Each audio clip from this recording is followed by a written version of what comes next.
Advance accounts 1 chapter 1 question series lecture 1 buyback शुरू करते हैं लेके प्रभु का नाम। कॉम्पिटेंट लिमिटेड करके एक संस्था है, उसकी बैलेंस शीट आपको दे रखी है और नीचे कुछ डाटा भी इसका आपको दिया हुआ है प्यारे प्यारे बच्चों, नोट्स अकाउंट्स वगैरह।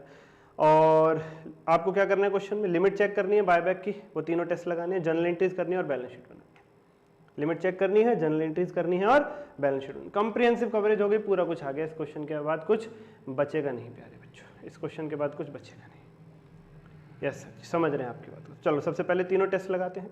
3 टेस्ट होते हैं प्यारे प्यारे, वो बता दिया। अब कॉन्सेप्ट के लिए आप हमारा नॉमिनल वाला बैच ले लीजिए वीडियो के डिस्क्रिप्शन से, नॉमिनल प्राइस वाला कॉन्सेप्ट वहाँ से, क्वेश्चन यहाँ से। तो प्यारे प्यारे बच्चों, उसके अंदर एक्स्ट्रा क्वेश्चंस भी हैं, आरटीपी बाई क्यू बेस्ड स्टडीमेट के और क्वेश्चंस भी हैं, ना केवल एक क्वेश्चन। पहला टेस्ट होता है share outstanding test.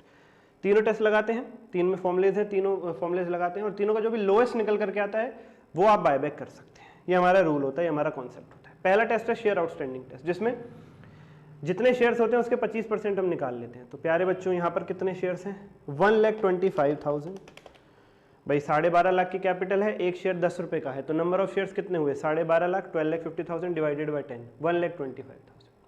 Number of issued shares हैं 1,25,000। इसका प्यारे बच्चों क्या निकाल लेंगे आप, 25%। यह है पहला टेस्ट, 31250, लिख लीजिए कहीं पर 31250। ये पहले टेस्ट का आंसर आ गया।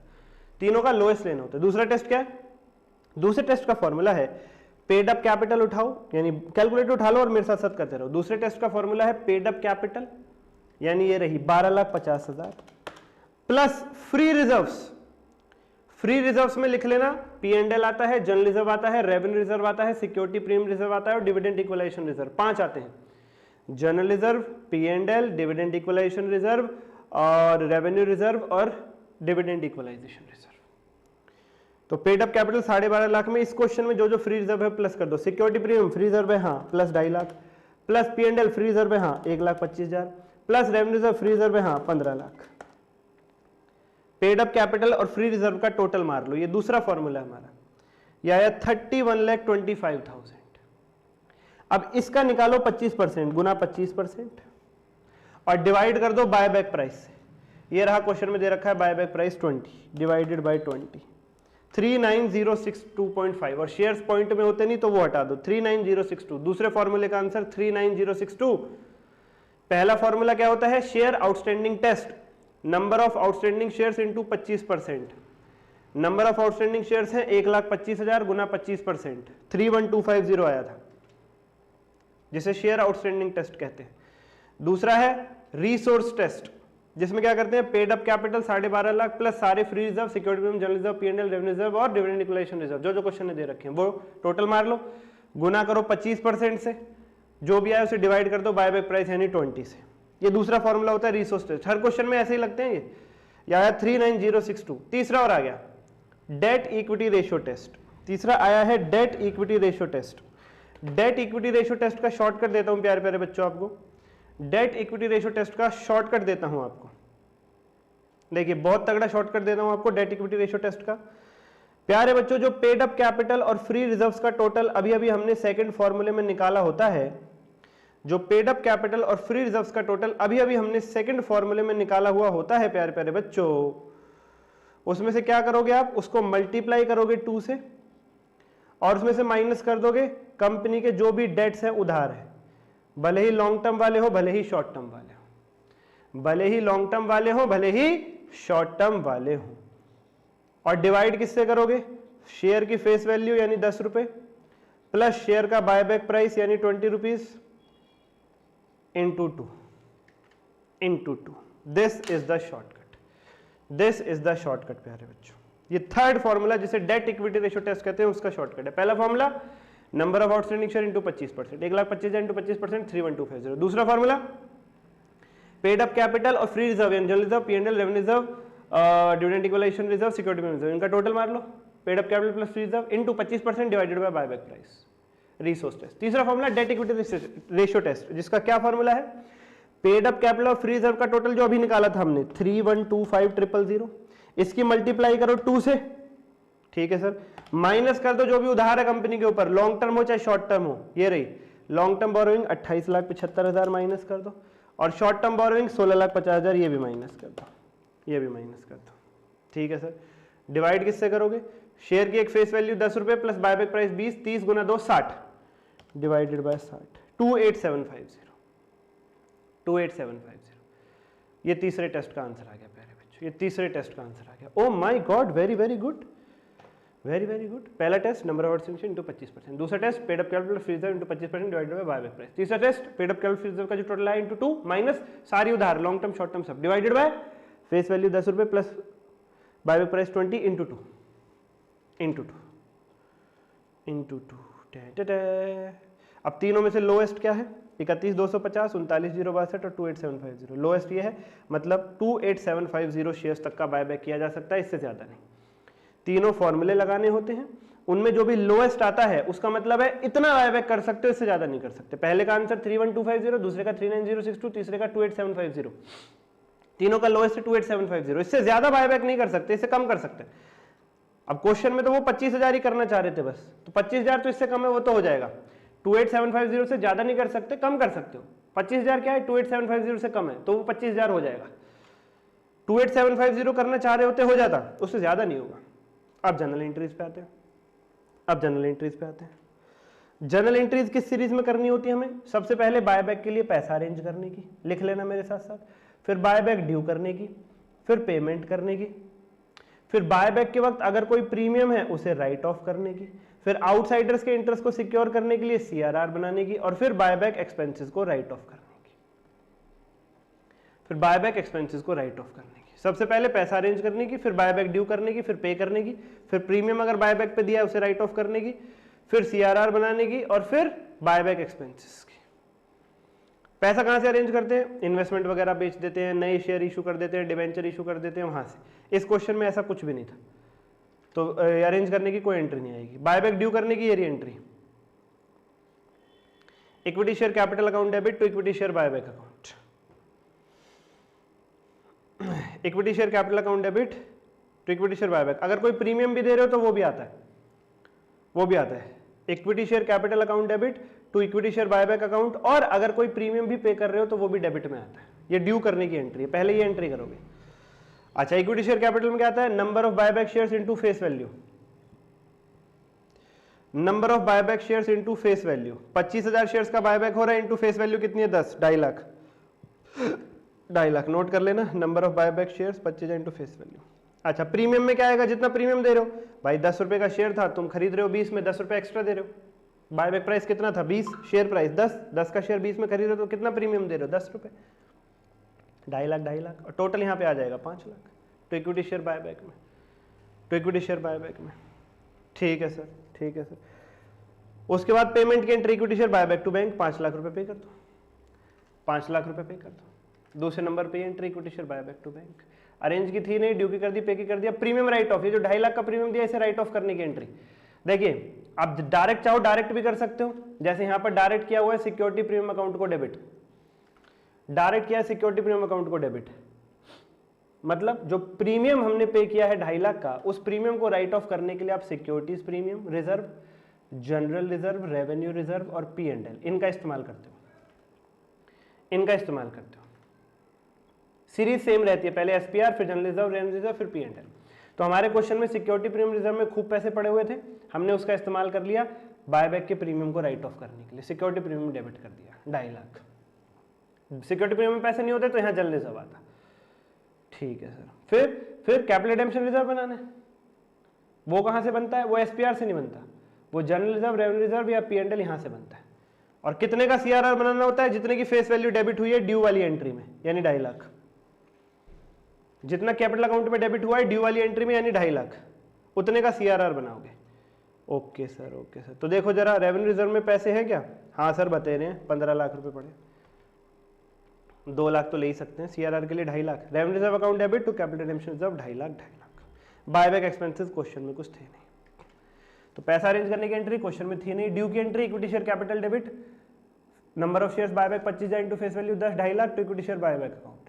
हाँ, प्रीमियम भी दे रहे हो तो वो भी डेबिट हो जाएगा। अब चाहे तो आप ऐसे पहले लिख लो premium payable on buyback debit, यहां सिक्योरिटी प्रीमियम की जगह लिख सकते हो premium payable on buyback debit. फिर राइट ऑफ करने वाली एंट्री में आपको लिखना पड़ेगा security premium account debit to premium payable on buyback. इससे बढ़िया ही राइट ऑफ कर दो डायरेक्ट, समय बचेगा। सिक्योरिटी प्रीमियम में पैसे थे तो ठीक है, नहीं तो यहाँ जनरल रिजर्व P&L आ जाता। जनरल रिजर्व, रेवेन्यू रिजर्व या P&L। पेमेंट की entry equity share buyback to bank. CRR बनाने की revenue reserve to CRR. CRR सबसे पहले बनाते हैं जनरल रिजर्व से, वो था नहीं क्वेश्चन में, फिर रेवेन्यू रिजर्व वो था, ये भी नहीं होता तो P&L का यूज करते हैं, और बायबैक एक्सपेंसेस की एंट्री थी नहीं क्वेश्चन। और बैलेंस शीट बनाने के लिए पूरे सिलेबस की एक ही ट्रिक है, वो प्यारे बच्चों हमें आपको वीडियो के डिस्क्रिप्शन में मिल जाएगी, वो ना केवल बैलेंस शीट बल्कि पूरे सिलेबस पे एप्लीकेबल होती है। तो हमने बैलेंस शीट कहीं बनवाई नहीं है, एक ट्रिक वीडियो दे रखी है, वहीं से सारी बैलेंस शीटें बन जाती है पूरे चैप्टर की। बैच लो, नॉमिनल प्राइस है, चार्ट लो, कवरेज करो 35 आवर्स में, RTPY की MCQ सब कुछ बिना किसी देरी के। कोई क्वेरी हो DM करना। आज के लिए इतना ही, धन्यवाद। हेलो बच्चा पार्टी, क्या हाल चाल? सर जी हम बढ़िया। 1 मिनट पहले सुन लो, इससे पहले तुम क्वेश्चन पे कूदो। हम ये एक सीरीज करा रहे हैं जिसके अंदर एक चैप्टर के एक टॉपिक से एक क्वेश्चन उठा रहे हैं जो पेपर में मोस्ट एक्सपेक्टेड है, जो जब से न्यू सिलेबस आया है तब से जिस हिसाब का पैटर्न उस चैप्टर को लेकर के चल रहा है उस टाइप का क्वेश्चन हम पूछ रहे हैं, और उसमें कॉम्प्रिहेंसिव कवरेज भी हो जा रही है। बायबैक मैं करा चुका हूं। बायबैक के अंदर हमने एक क्वेश्चन उठाया जिसमें जनरल एंट्रीज आ गई, फॉर्मूले की कैलकुलेशन आ गई, 3 फॉर्मूलेज की, और बैलेंस शीट आ गई। उससे ज्यादा कुछ बचा ही नहीं चैप्टर में, वही सब था। अभी जो कैश फ्लो स्टेटमेंट आज होने वाला है, इसी प्रकार से ब्रांच भी होगा, अमेलगमेशन, इंटरनल को फाइनेंशियल स्टेटमेंट सब होगा। तो सबसे पहले तो सब्सक्राइब करके बेल आइकन दबा लो ताकि आने वाली वीडियो सबसे पहले आप तक पहुंचे। हमारी सीरीज का नाम है 1 चैप्टर 1 क्वेश्चन सीरीज। स्पेशली उन बच्चों के लिए है जो कोई चैप्टर छोड़ करके जाना चाहते हैं, या उनके 2-3 चैप्टर ऐसे हो रखे हैं उन्हें करने के लिए टाइम नहीं उनके पास बिल्कुल भी, और उन्हें छोड़ करके जाने की सोच रहे हैं कि इनके बिना ही काम चला लेंगे। तो एटलीस्ट अगर बिल्कुल भी टाइम नहीं है तो हमारी ये सीरीज जरूर आप देखिए, जरूर आप देखिए, आपको 100% बेनिफिट होगा, 100% बेनिफिट होगा। लाइक कर दो इस वीडियो को, तभी वीडियो मूव करेगी और आप जैसे नीडी दोस्तों तक पहुंचेगी। आपका भला हो रहा है, आप देख रहे हो, तो सबका होना चाहिए प्लीज। और एक लाइक करोगे तो पक्का यहीं से क्वेश्चन पेपर में आएगा। ठीक है सर, हम कर देते हैं लाइक। और बच्चों हम कॉम्प्रिहेंसिव कवरेज करा रहे हैं, यहां से पेपर में क्वेश्चन आएगा, क्यों घबराते हो तुम? जब से नया सिलेबस आया इंस्टीट्यूट डायरेक्ट मेथड पूछ रहा है कैश फ्लो स्टेटमेंट। सारे पास्ट ईयर क्वेश्चन पेपर्स उठा करके एनालाइज करके तब ये सीरीज बना रहे हैं। हवा में कुछ भी नहीं लाते हम कि ये क्वेश्चन उठाया कराना शुरू कर दिया। बायबैक के क्वेश्चन की कॉम्प्रिहेंसिव कवरेज करवाई है, पूरा चैप्टर आ गया, एक ऐसा क्वेश्चन लिया था। और डायरेक्ट मेथड के सारे पॉइंट्स आ जाएंगे, ऑपरेटिंग भी, इन्वेस्टिंग भी, फाइनेंसिंग भी आज वाले क्वेश्चन में। और डायरेक्ट मेथड ही पूछ रहा है जब से न्यू सिलेबस आया तब से इंस्टीट्यूट कैश फ्लो स्टेटमेंट का जो क्वेश्चन पूछ रहा है 99% केसेस में। तो इस बार भी पूरे चांसेस हैं। ओके सर जी, ओके सर जी। 6 नंबर का एक क्वेश्चन डायरेक्ट मेथड में, ये कर लोगे तो डायरेक्ट मेथड करना, उसको प्रेजेंट करना, कैश फ्लो का क्वेश्चन एटलीस्ट आप अटेम्प्ट कराओगे। और 6 में से अगर पूरा प्रॉपर इस क्वेश्चन को हाथ से सॉल्व कर ले तो ऐसा ही आया तो 6 ले लोगे, नहीं तो 4-5 तो कहीं नहीं जा रहे। चलो हम लोग शुरू करते हैं। ये डायरेक्ट मेथड का क्वेश्चन लेके प्रभु का नाम। MNT लिमिटेड करके एक संस्था है, 31 मार्च 2021 को उसका कुछ डाटा आपको दे रखा है। सबसे पहले कहा है company sold goods for cash only, company केवल नगद सेल करती है, केवल नगद सेल करती है। ठीक है। सेकंड पॉइंट में लिखा है ग्रॉस प्रॉफिट रेशियो 30% था। ग्रॉस प्रॉफिट रेशियो का फॉर्मूला जानते हैं आप लोग? लिखो अपने पास, gross profit upon net sales into 100, ये होता है ग्रॉस प्रॉफिट रेशियो का फॉर्मूला। तो gross profit upon net sales into 100 equal to आता है 30% के। और ग्रॉस प्रॉफिट आपको दे दिया क्वेश्चन ने 3,82,500। तो क्या हम यहां से नेट सेल्स ढूंढ लेंगे? क्या हम यहां से नेट सेल्स ढूंढ लेंगे? Please tell me. फॉर्मूला क्या होता है जीपी रेशियो का? Gross profit upon net sale into 100, ये आता है जीपी रेशियो। तो gross profit upon net sale into 100 equal to दे रखा आपको 30%। ग्रॉस प्रॉफिट भी बता दिया, तो आपकी इक्वेशन में केवल एक ही फिगर गायब है, net sale. Gross profit 382,500 divided by net sale into 100 equal to 30%। Net sales यहां से मिल जाएगी। थर्ड पॉइंट में ओपनिंग और क्लोजिंग स्टॉक का वैल्यू आपको दे रखी है। बच्चों डायरेक्ट मेथड में ओपनिंग और क्लोजिंग बैलेंस का कुछ भी नहीं करना आपको, किसी भी आइटम के ओपनिंग क्लोजिंग का। केवल कैश और बैंक बैलेंस का जो ओपनिंग क्लोजिंग बैलेंस है उसका एंड में ट्रीटमेंट करते हैं, एंड में डील करते हैं बस। बाकी किसी भी आइटम के ओपनिंग और क्लोजिंग बैलेंस से आपको डायरेक्ट मेथड में कोई लेना देना नहीं है, अनलेस कोई एडजस्टमेंट और अकाउंट बना रहे हो। ठीक है सर, तो इसको हम इग्नोर करेंगे। Wages paid 492,500, office and selling expense paid 75,000, dividend paid 30, bank loan repaid 215, इसमें 15 का ब्याज है। ट्रेड पेबल्स का ओपनिंग क्लोजिंग बैलेंस दे रखा है, amount paid to trade payable भी बता दिया। टैक्स पेड 65,000, इन्वेस्टमेंट 7 लाख रुपए की थी, बेच दी एट अ प्रॉफिट ऑफ 20,000, यानी 7 लाख की इन्वेस्टमेंट को 20,000 के प्रॉफिट पर, बोले तो सेल कर दिया 720 में। डेप्रीसिएशन फिक्स्ड एसेट पर है 85,000, प्लांट मशीनरी परचेज करी है 2.5 लाख की। ओपनिंग बैलेंस कैश का है 2 लाख और क्लोजिंग बैलेंस कैश का है 607,500। कैश फ्लो स्टेटमेंट बनानी है बच्चों। सबसे पहले आपको 1 नंबर तो इन्हीं चीजों का मिल जाएगा, ऊपर लिखिए मेसर्स MNT लिमिटेड संस्था का नाम। फिर क्या बना रहे हो वो लिखो cash flow statement for the year ended 31 मार्च 2021। फिर लिखो क्या बना रहे हो, कैश फ्लो स्टेटमेंट। फिर लिखो कौन से साल के लिए बना रहे हो, क्वेश्चन में डाटा था 31 मार्च 21 का, तो लिखो फॉर द ईयर एंडेड 31 मार्च 21। फिर ये भी लिखो कौन से मेथड से बना रहे हो, डायरेक्ट या इनडायरेक्ट। ब्रैकेट में लिखो using direct method. Particulars amount, particulars amount, एक नंबर यहां हो जाता है आपका। ठीक है सर, बिल्कुल छोड़ के मत जाओ यार, देखो चीजें, ऐसा सेम क्वेश्चन आ सकता है पेपर में, बहुत चांसेस है, बहुत चांसेस है। ठीक है सर, ठीक है। अब एक एक करके जो ऊपर आइटम थे ना, आपको पता लगाना है कौन सा आइटम ऑपरेटिंग में जाएगा, कौन सा आइटम इन्वेस्टिंग में जाएगा और कौन सा आइटम फाइनेंसिंग में जाएगा, आपको ये पता लगाना है।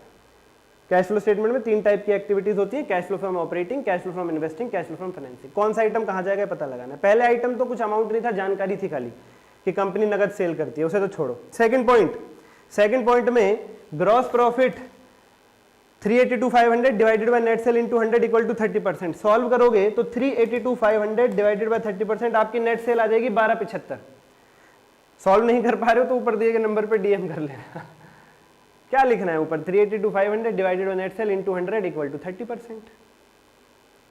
वो 30% वाला इधर आ जाएगा, नेट सेल उधर चला जाएगा। 382,500 को 30%, शॉर्टकट देता हूं, ग्रॉस प्रॉफिट को जीपी रेशियो से डिवाइड करो, नेट सेल आती है, शॉर्टकट, बात खत्म। 382,500 डिवाइडेड बाय 30%, 12,75,000 सेल आ गई। सेल कहां जाएगी, सेल हमारी रेगुलर एक्टिविटी है, डे टू डे, जो रोज डेली बेसिस पे हम करते हैं, वो आएगी आपकी ऑपरेटिंग एक्टिविटी में। याद रखिएगा, याद रखिएगा बच्चा पार्टी, ऑपरेटिंग एक्टिविटी में। ठीक है, जो day to day regular activities है वो ऑपरेटिंग में, जो फिक्स्ड एसेट और नॉन करंट इन्वेस्टमेंट से रिलेटेड चीजें हैं वो इन्वेस्टिंग में, और जो उधार का लेन देन है, उधार लेना और देना, उनसे रिलेटेड जो चीजें हैं वो फाइनेंसिंग में। ठीक है सर, ठीक है सर, ठीक है sir. Next item, opening closing stock ignore करेंगे। वेजेस पेड 492,500, वेजेस ऑपरेटिंग में जाएगा। ब्रैकेट लगा देना, लेकिन क्यों, जब जब पैसे की आप पेमेंट करते हो तब तब ब्रैकेट लगाओगे, वो पैसा आउटफ्लो हो रहा है, बाहर जा रहा है। सेल से क्या होता है, पैसा आता है, इसलिए बिना ब्रैकेट के लिखा 1275। वेजेस की पेमेंट कर रहे हो तो पैसा जाएगा तो ब्रैकेट लगा देना, वो माइनस होगा, माइनस को अकाउंट्स में ब्रैकेट लगा के शो करते हैं। नेक्स्ट आइटम क्या है उसके बाद, office and selling expense operating में आएगा 75,000, ये भी माइनस कर दो। उसके बाद और क्या ऑपरेटिंग में, डिविडेंड तो फाइनेंसिंग में जाएगा, और trade payable, amount paid to trade payable operating में जाएगा। ट्रेड पेबल कौन लोग हैं, जिनसे हम उधार खरीदते हैं, रेगुलर बेस पे ट्रांजैक्शंस होती है बच्चा पार्टी इनके साथ, रेगुलर बेस, इसलिए ट्रेड रिसीवेबल डेटर से पैसा आ रहा हो या ट्रेड पेबल क्रेडिटर को पेमेंट कर रहे हो, ऑपरेटिंग में जाता है। एक ही आ जाएगा 460, एक ही आ जाएगा 460, तो 1275 माइनस 460 माइनस 492,500 माइनस 75,000, 247,500। और लास्ट चीज, income tax paid 65,000, operating activity से ही माइनस होता है, इसको और माइनस कर दो 65, आपका फाइनल आंसर आ गया 182,500। Net cash generated from operating activities आ गया 182,500 बच्चा पार्टी। ठीक है सर, बहुत बढ़िया सर। उसके बाद नेक्स्ट आइटम क्या है, नेक्स्ट आइटम क्या है हमारे पास, इन्वेस्टिंग बनाएंगे सर। अब इनमें से देखो इन्वेस्टिंग में कौन कौन जाएगा, डिविडेंड पेड तो फाइनेंसिंग में जाएगा, बैंक लोन फाइनेंसिंग में जाएगा, टैक्स पेड चला गया, ट्रेड पेबल चला गया ऑपरेटिंग में। इन्वेस्टमेंट 7 लाख रुपए की आपने बेच दी। मैंने कहा इन्वेस्टिंग एक्टिविटी में क्या क्या आता है, फिक्स्ड एसेट्स और नॉन करंट इन्वेस्टमेंट से रिलेटेड चीजें। 7 लाख की इन्वेस्टमेंट 20,000 के प्रॉफिट पर, यानी कितने में सेल कर दी, 7,20,000, तो सेल ऑफ इन्वेस्टमेंट आ जाएगी 7,20,000। सेल हो रही है इन्वेस्टमेंट की, पैसा आएगा तो ब्रैकेट मत लगाना, आएगा तो ब्रैकेट मत लगाओ, जाएगा तो लगाओ। डेप्रिसिएशन एक नॉन कैश एक्सपेंस है, डायरेक्ट मेथड में कैश फ्लो स्टेटमेंट में आता ही नहीं है। डेप्रिसिएशन कभी भी डायरेक्ट मेथड की कैश फ्लो स्टेटमेंट में नहीं आएगा, नॉन कैश एक्सपेंस है। ठीक है सर, ठीक है सर। उसके बाद प्लांट मशीनरी परचेज, हाँ सर आपने कहा फिक्स्ड एसेट से रिलेटेड चीजें इन्वेस्टिंग एक्टिविटी में जाएंगी, तो प्लांट मशीनरी फिक्स्ड एसेट है, 2.5 लाख की हमने परचेज कर ली तो यहाँ आ जाएगा। परचेज करिए तो पेमेंट करनी पड़ेगी, इसलिए ब्रैकेट लगाओगे, आउटफ्लो होगा परचेज के टाइम पे। 720 minus 250, 470। Net cash used, sorry generated from operating investing activities 470। ये थोड़ा गलत लिख गया आपके स्टडी मटेरियल में। यूज्ड वर्ड तब आता है जब फाइनल आंसर नेगेटिव आ रहा हो, लेकिन फाइनल आंसर पॉजिटिव ही है। 720 माइनस 250, 470। जब फाइनल आंसर किसी भी एक्टिविटी का पॉजिटिव आ रहा हो तो जनरेटेड लिखते हैं, नेगेटिव आ रहा हो तो यूज लिखते हैं, ये गलती है यहाँ पर। Net cash generated from investing activities 4,70,000। उसके बाद क्या क्या रहेगा, जो अब तो जो भी रह गया वो फाइनेंसिंग में जाएगा। Dividend paid 30,000, bank loan repaid 215। कह रहे 215 में 15,000 का ब्याज भी है, हाँ तो ठीक है इंक्लूड रहने दो, ब्याज भी फाइनेंसिंग में ही जाता है, हम हटाएंगे नहीं। 215 में अगर 2 लाख का मूल है, 15,000 का ब्याज है तो ठीक है, मूल और ब्याज दोनों ही फाइनेंसिंग में जाते हैं, प्रिंसिपल और इंटरेस्ट दोनों। ठीक है, तो 30 और 215 और तो कुछ दिख नहीं रहा। तो 30 और 2 15 दोनों नेगेटिव है क्योंकि दोनों पेमेंट्स हैं। फाइनेंसिंग में इनफ्लो कुछ नहीं हो रहा, आउटफ्लो हो रहा है। डिविडेंड पे कर रहे हो, बैंक लोन पे कर रहे हो, तो केवल आउटफ्लो है 2,45,000 का। यहां पे आप लिखोगे net cash used in financing activities 2,45,000 bracket लगा करके, क्योंकि नेगेटिव है। फाइनल आंसर नेगेटिव है तो उस पर भी ब्रैकेट आ जाएगा। ऑपरेटिंग और इन्वेस्टिंग का फाइनल आंसर पॉजिटिव था इसलिए वहां पे ब्रैकेट नहीं आया। अब तीनों एक्टिविटीज का नेट करो, अब तीनों का नेट करो। एंड में क्या करना होता है, तीनों का नेट। ऑपरेटिंग से क्या आया था 180 to 500 प्लस का, इन्वेस्टिंग से क्या आया था 470 प्लस का, प्लस कर दो 470, 180 to 500 प्लस 470। इन्वेस्टिंग में क्या आया माइनस 245, माइनस कर दो 2,45,000। फाइनल आंसर 407,500 पॉजिटिव बच रहा है। 407,500 पॉजिटिव बच रहा है। आखिरी स्टेप पे क्या करना होता है, अभी तक आपको 6 में से 4 नंबर मिलेंगे, या सॉरी 5 नंबर मिलेंगे अगर पूरा ठीक करोगे, एक कटेगा। अब आखिरी स्टेप पे क्या करना है, जो हमारा फाइनल आंसर आया तीनों पहले एक एक करके तीनों का नेट कर लो। पॉजिटिव है तो जनरेटेड, नेगेटिव है तो ब्रैकेट लगा के यूज्ड। फिर तीनों का नेट करो, तीनों का नेट आया 407,500 पॉजिटिव, यानी नेट इंक्रीज हो रहा है कैश। इसमें प्लस करो ओपनिंग कैश का बैलेंस, जो ऊपर दे रखा था 2 लाख रुपए, plus opening cash and cash equivalent plus 2 lakh. ये क्या आया 607,500, 607,500। 407,500 में 2 लाख जोड़ोगे 6,07,500 आएगा। चेक करो कि यही तुम्हारा क्लोजिंग कैश का बैलेंस था क्या आंसर में, क्वेश्चन में। हाँ सर 15वें पॉइंट पे 31 मार्च 21 यानी क्लोजिंग बैलेंस कैश का यही है 607,500, यानी तुम्हारा आंसर बिल्कुल ठीक है। 6 में से 6 नंबर मिलेंगे। कैश फ्लो उन चैप्टर्स में से जिसका आंसर भी मैच कर पाते हो आप पेपर में, क्या अभी हमने ठीक किया या नहीं, आपको खुद ही पता चल जाएगा। अगर तीनों एक्टिविटीज का नेट करने के बाद 407,500 उसमें जब आप प्लस करते हो opening cash and cash equivalent 2 lakh, तो उनका जो प्लस है 407,500 प्लस 2 लाख, तीनों एक्टिविटीज के net plus opening cash and cash equivalent का जो टोटल है 607,500। अगर क्वेश्चन में दिए गए closing cash and cash equivalent के बराबर आ रहा है वो 607,500 तो बहुत अच्छी बात है, आपका आंसर मैच है। अदरवाइज कुछ दिक्कत है। सर दिक्कत आए तो फंस मत जाना कि वे दोबारा करें, पूरा करें, शुरू से करें। अरे भाई कोई इक्का दुक्का पॉइंट गलत हो गया होगा फिर छोड़ देना। एक ही ट्राई मारना मिसमैच होने के बाद कि देख लें कहीं गलती मिल रही है तो ठीक कर दें, दोबारा नहीं मिल रही है एक बार में तो दोबारा ट्राई मत करना, फंसे रह जाओगे, आता हुआ भी बाकी पेपर छोड़ाओगे। बहुत बहुत स्वागत है 1 चैप्टर 1 क्वेश्चन सीरीज, एक और खूबसूरत लेक्चर। आज है इंटरनल रिकंस्ट्रक्शन की बारी। क्या कर रहे हैं हम इस सीरीज में, हर एक चैप्टर से मोस्ट एक्सपेक्टेड क्वेश्चन उठा रहे हैं एडवांस अकाउंट जनवरी 26 के लिए। और वो क्वेश्चन ऐसे नहीं उठा रहे, उसमें कॉम्प्रिहेंसिव कवरेज हो जाए पूरे चैप्टर की, ऐसे उठा रहे हैं। बाय बैक कैश फ्लो करा दिया, आज इंटरनल रिको की बारी है। आपके सामने एक ऐसा क्वेश्चन लाए हैं, इसमें जनरल एंट्रीज आ जाएंगी, राइट ऑफ करना आ जाएगा और alteration of share capital cover हो जाएगा, कॉम्प्रोमाइज के पॉइंट हो जाएंगे, बैलेंस शीट भी कवर हो जाएगी। तो अगर ये पूरा क्वेश्चन भी नहीं आएगा तो इसमें से 70% तो आना ही आना है इंटरनल रिकंस्ट्रक्शन। और इस बार इंटरनल रिकंस्ट्रक्शन 14 नंबर का एक्सपेक्टेड है, ये भी ध्यान से सुन लीजिएगा। तो एक लाइक बनता है। हाँ सच, ये सीरीज उन बच्चों के लिए है जो कोई चैप्टर छोड़ करके जाने का सोच रहे हैं। तो पूरी सीरीज का लिंक जो है प्लेलिस्ट का वीडियो के डिस्क्रिप्शन में, पूरी सीरीज देखो, छोड़ करके मत जाओ कुछ भी। पूरा किया है तो वेल इन गुड है, छोड़ करके जा रहे हो तो इतना देखो, काम चलेगा पेपर का।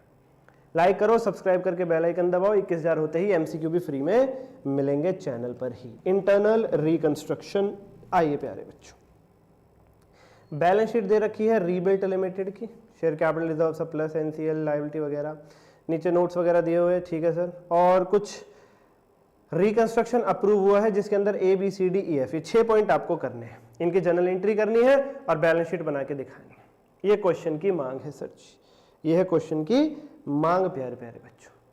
सर हमारी मांग ये है, कोई हमें सारा कॉन्सेप्ट स्टडी मैट के क्वेश्चन, RTP PYQ जब से न्यू सिलेबस आया तब से अब तक के, sir case based MCQ chapter wise तो सब करा दे सर कम से कम समय में। तो 35 घंटे का रिवीजन बैच है, वीडियो के डिस्क्रिप्शन में लिंक लो ना सर। प्राइस भी बिल्कुल नॉमिनल होना चाहिए, अरे जाके देखो तुम्हें मजा आ जाएगा।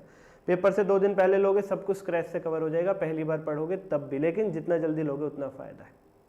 कमेंट करना आपकी बार इंटर पार। पहला point, equity share holders have agreed that their 50 rupees share should be reduced to 2.5 by cancellation of 47.5 per share. अभी जो हमारे इक्विटी शेयर्स हैं वो कितने हैं, 15,000 इक्विटी शेयर हैं 50 रुपए वाले। इक्विटी शेयर होल्डर इसमें से 47.5 47.5 रुपए कैंसिल करते हैं, माफ करते हैं, केवल 2.5 रुपया रखेंगे। तो ऐसे केस में जब कैपिटल का अमाउंट चेंज होता है तो एंट्री होती है प्यारे बच्चों, पुरानी कैपिटल को डेबिट करते हैं, नई कैपिटल को क्रेडिट करते हैं। तो पुरानी कैपिटल डेबिट कर दो, equity share capital account debit 15,000 into 50 7.5 lakh, और नई कैपिटल को क्रेडिट कर दो 15,000 इंटू 2.5 37,500। 50 रुपए का एक शेयर पुराना था, पुराने शेयर की वैल्यू थी, पुरानी वैल्यू थी 50, 15,000 इंटू 50 से डेबिट कर दिया, नई वैल्यू है 2.5 उसे क्रेडिट कर दिया 15,000 इंटू 2.5, और जो डिफरेंस है 15,000 इंटू 47.5 7,12,500 जाएगा capital reduction account, capital reduction account. ठीक है, उसके बाद क्या लिखा हुआ है, उसके बाद लिखा हुआ है they have also agreed to subscribe for 3 new equity shares of 2.5 each for each equity share held. हर एक इक्विटी शेयर के बदले में 3 इक्विटी शेयर इशू हो रहे हैं। तो इक्विटी शेयर इशू करने की एंट्री क्या होती है, पहले होता है bank account debit to equity share capital. यदा तदा सर्वदा, जन्म जन्म से पढ़ रहे हो तुम, 12वीं क्लास से पढ़ते आ रहे हो। इक्विटी शेयर इशू करने की entry bank account debit to equity share capital. अच्छा, टोटल शेयर कितने हैं 15,000, एक के बदले कितने इशू हो रहे हैं 3, तो हो गए 45,000 45,000। प्राइस क्या है 2.5, तो वैल्यू क्या आ गई 45,000 इंटू 2.5 1,12,500 1,12,500। ठीक है सर, ठीक है sir. Thereafter preference share holders have agreed to cancel the arrears of dividend. Preference share holders ने अपना डिविडेंड माफ कर दिया। प्रेफरेंस शेयर होल्डर्स का डिविडेंड कॉन्टिजेंट लायबिलिटी होती है, कॉन्टिजेंट लायबिलिटी को माफ करने की कोई एंट्री नहीं है। कॉन्टिजेंट लायबिलिटी वेव ऑफ हो गई है, कुछ नहीं करना, कोई एडजस्टमेंट नहीं करनी, आगे बढ़ना है, इग्नोर करना है। And to accept for each 50 रुपए वाले शेयर। अभी प्रेफरेंस शेयर होल्डर्स की क्या हालत है, 12,000 शेयर्स हैं 50 रुपए वाले। वो कह रहे हैं प्रेफरेंस शेयर होल्डर्स के पास जो ये 50 रुपए वाले शेयर हैं, हर एक 50 रुपए वाले शेयर के बदले में 4 प्रेफरेंस शेयर मांग रहे हैं 10 रुपए वाले, और 6 इक्विटी शेयर मांग रहे हैं 2.5 रुपए वाले। ओ माय गॉड, 12,000 शेयर्स हैं 50 रुपए वाले प्रेफरेंस शेयर होल्डर्स के पास। इसके बदले में वो हर एक प्रेफरेंस शेयर पे 4 प्रेफरेंस शेयर, यानी 12,000 पे 4 48,000 प्रेफरेंस शेयर्स मांग रहे हैं 10 रुपए वाले। ठीक है सर, और हर एक के बदले 6, यानी 12,000 के बदले 12,000 इंटू 6 72,000 इक्विटी शेयर्स मांग रहे हैं 2.5 रुपए वाले। 12,000 50 रुपए वाले शेयर्स के बदले में 48,000 प्रेफरेंस शेयर मांग रहे हैं 10 रुपए वाले, और 72,000 इक्विटी शेयर्स मांग रहे हैं 2.5 रुपए वाले। एक के बदले 4 तो 12,000 के बदले 48,000, एक के बदले 6 तो 12,000 के बदले 72,000। ठीक है सर, एंट्री वही, पुरानी कैपिटल डेबिट टू नई कैपिटल। पुरानी कैपिटल हो जाएगी डेबिट 12,000 इंटू 50 6 लाख, टू नई कैपिटल 48,000, 12,000 इंटू 4 48,000 इंटू 10 4,80,000, और नए वाले इक्विटी शेयर कितने 12,000 इंटू 6 72,000 इंटू 2.5 1,80,000 1,80,000। पुरानी कैपिटल करो डेबिट 12,000 इंटू 50, टू नई कैपिटल 12,000 इंटू 4 48,000 इंटू 10, और 12,000 इंटू 6 72,000 इंटू 2.5। डिफरेंस बचा डेबिट में, कैपिटल रिडक्शन अकाउंट में चला जाएगा 60,000। भाई डेबिट का टोटल 6 और क्रेडिट का टोटल हो गया 660, तो डेबिट छोटा पड़ गया ना 60,000, तो डेबिट में लिख दो 60,000 कैपिटल रिडक्शन अकाउंट के नाम से। ठीक है सर, ठीक है सर। उसके बाद क्या लिखा हुआ है, lenders to the company for 1.5 lakh have agreed to convert their loan into share. 1.5 lakh के लोन को शेयर में कन्वर्ट कर दो। Loan account debit to share capital, बहुत ही आसान एंट्री है। Loan account debit to share capital, loan account debit to share capital, and for this purpose they will be allotted 12,000 shares of 10 रुपए वाले preference और 12,000 share 2.5 रुपए वाले equity. यानी बहुत ही सिंपल है, 1.5 लाख के लोन को प्रेफरेंस और इक्विटी दोनों शेयर्स में कन्वर्ट किया जा रहा है। तो loan account debit to preference share capital to equity share capital. Preference shares कितने हैं 12,000 10 रुपए वाले यानी 120, इक्विटी शेयर कितने हैं 12,000 2.5 रुपए वाले यानी 30। 120 और 30 हो गया 150, हो गया 150। कुछ नहीं है, बस हिंदी आ जाए, बस इंग्लिश की हिंदी करनी आ जाए, काम खत्म, काम खत्म। उसके बाद 40,000 न्यू शेयर इशू हो रहे हैं 2.5 रुपए वाले, 1 लाख हो गया। 40,000 इंटू 2.5 1 लाख। और ये शेयर इशू करने की एंट्री ज्यादा तदा सर्वदा बचपन से पढ़ रहे हो, bank account debit to share capital 1 lakh 1 lakh. ये ऐसे करने की जरूरत नहीं है, टू इक्विटी शेयर एप्लीकेशन फिर equity share application debit, direct लिखना bank account debit to equity share capital 1 lakh 1 lakh, bank account debit to equity share capital 1 lakh 1 lakh. Share issue करने की एंट्री यदा तदा सर्वदा पढ़ते आ रहे हो। तो उसके बाद of the cash received by issue of new shares, कह रहे हैं जो 2 बार हमने नए शेयर इशू किए हैं, अभी किए ना, एक बार पहले भी किए थे 1,12,500 के, एक अभी किए 1 लाख के। कह रहे हैं जो पैसा इकट्ठा हुआ है इसमें से 2 लाख रुपए का यूज कर लिया लोन खत्म करने के लिए, इस पैसे से 2 लाख के लोन की रीपेमेंट कर दी, तो loan account debit to bank. जब जब लोन रीपे होगा तो loan account debit to bank. Loan एक लायबिलिटी है, लायबिलिटी को रीपे करोगे, खत्म करोगे, लायबिलिटी जब भी खत्म होती है डेबिट करते हैं, तो लायबिलिटी यानी लोन अकाउंट हो जाएगा डेबिट। और यदा तदा सर्वदा जब जब पेमेंट होगी बैंक क्रेडिट होगा अकाउंट्स में, टू बैंक आ जाएगा। Loan account debit to bank account 2 lakh 2 lakh की एंट्री हो जाएगी ये एंट्री हो जाएगी। उसके बाद कैपिटल डिडक्शन अकाउंट में जो पैसे इकट्ठे हुए हैं, क्वेश्चन कह रहा है उसमें से पहले लॉसेस खत्म कर दो। यही तो होता है कैपिटल डिडक्शन का उद्देश्य, इंटरनल रिकंस्ट्रक्शन का उद्देश्य यही तो होता है, नुकसान को खत्म करना। और 35,000 रुपए का प्लांट राइट ऑफ कर दो और अगर कुछ भी बच जाए तो फिर ट्रेडमार्क और गुडविल राइट ऑफ कर दो। तो देखो कैपिटल रिको में कितने पैसे इकट्ठे हुए हैं। सर कैसे चेक करते हैं, कैलकुलेटर उठाओ, जहां जहां कैपिटल डिडक्शन अकाउंट क्रेडिट हो रहा है प्लस कर दो, जहां डेबिट हो रहा है माइनस कर दो। आई रिपीट अगेन, जहां जहां कैपिटल डिडक्शन अकाउंट क्रेडिट हो रहा है प्लस कर दो, जहां डेबिट हो रहा है माइनस कर दो। पहली एंट्री में क्रेडिट 7,12,500, दूसरी में है ही नहीं, तीसरी में डेबिट यानी माइनस कर दो 60,000, 7,12,500 माइनस 60,000, अगली में है ही नहीं, है ही नहीं, है ही नहीं, है ही नहीं, है ही नहीं, है ही नहीं, तो ये बचा 652,500, यानी मेरे कैपिटल डिडक्शन अकाउंट में है 652,500। जहां जहां क्रेडिट है प्लस, जहां जहां डेबिट है माइनस, ये बच गया। इसमें से पहले लॉस राइट ऑफ करो। लॉस देखो कितने थे कंपनी में लॉस देखो कितने थे कंपनी में, ये रहा डेबिट बैलेंस ऑफ P&L यानी लॉस 4,51,000, इसलिए तो इंटरनल रिको हो रहा है कंपनी का। तो 6,52,500 में से 4,51 के तो लॉस राइट ऑफ कर दो। और क्वेश्चन ने कहा था बचा 35,000 प्लांट राइट ऑफ कर दो, तो 652,500 में से गया 4,51,000, ये तो लॉस के लिए यूज हो गया। 35 प्लांट को राइट ऑफ करने के लिए यूज हो गया, बचा क्या 166,500। क्या कहा था क्वेश्चन ने, बचे हुए पैसे से क्या राइट ऑफ कर दो, ट्रेडमार्क और goodwill, to trademark and goodwill, खत्म। कैपिटल डिडक्शन अकाउंट में पैसे इकट्ठे हुए थे 652,500, कैसे पता चला, जहां क्रेडिट है प्लस, जहां डेबिट है माइनस। उसमें से पहले लॉस खत्म कर दिए 451 के, 35,000 का प्लांट खत्म कर दिया, और जो बच गया 166,500, जो बच गया 166,500, इसमें ट्रेडमार्क और गुडविल को राइट ऑफ कर दिया, इसमें ट्रेडमार्क और गुडविल को राइट ऑफ कर दिया, जैसा क्वेश्चन ने कहा था वैसे। और बैलेंस शीट के लिए प्यारे बच्चों ट्रिक दे चुका हूं, पूरे सिलेबस पे जो बैलेंस शीट की ट्रिक एप्लीकेबल होती है वो जाकर के जरूर देखो। नहीं मिल रही है चैनल पे तो डीएम कर देना, मैं आपको वीडियो का लिंक भेज दूंगा। बाकी इसी वीडियो के डिस्क्रिप्शन में एक लिंक मिलेगा आपको, एवरी चैप्टर इन 10 मिनट्स के नाम से, उस पर क्लिक करना। उसका जो सेकंड लेक्चर है वो बैलेंस शीट की ट्रिक है, वो पूरे सिलेबस पे एप्लीकेबल होती है। वीडियो को लाइक करो, चैनल को सब्सक्राइब करो, बैच ले लो। आज के लिए इतना ही, धन्यवाद। 1 चैप्टर 1 क्वेश्चन सीरीज ब्रांच के अंदर बहुत बहुत स्वागत है। 1 ही मिनट का रखूंगा इंट्रो, लेकिन पूरा सुन लेना अगर इस सीरीज का पूरा फायदा उठाना चाहते हो तो। नई बातें हैं इस इंट्रो में, इसलिए सुन लीजिए। क्या है नई बात बच्चों, ब्रांच एक ऐसा चैप्टर है जिसके अंदर अलग अलग टॉपिक्स बहुत सारे हैं, डिपेंडेंट, इंडिपेंडेंट, फॉरेन, इंटरब्रांच ट्रांजैक्शंस और अपना ये final accounts based questions, journal entry based questions. हम क्या कर रहे हैं, हम ब्रांच की 2 वीडियोस लेकर के आएंगे 1 चैप्टर 1 क्वेश्चन सीरीज में। 20 मिनट्स की एक वीडियो आज, 20 मिनट्स की एक वीडियो कल। इसके अंदर प्यारे प्यारे बच्चों, मासूम मन के सच्चों, सब करा दूंगा ब्रांच।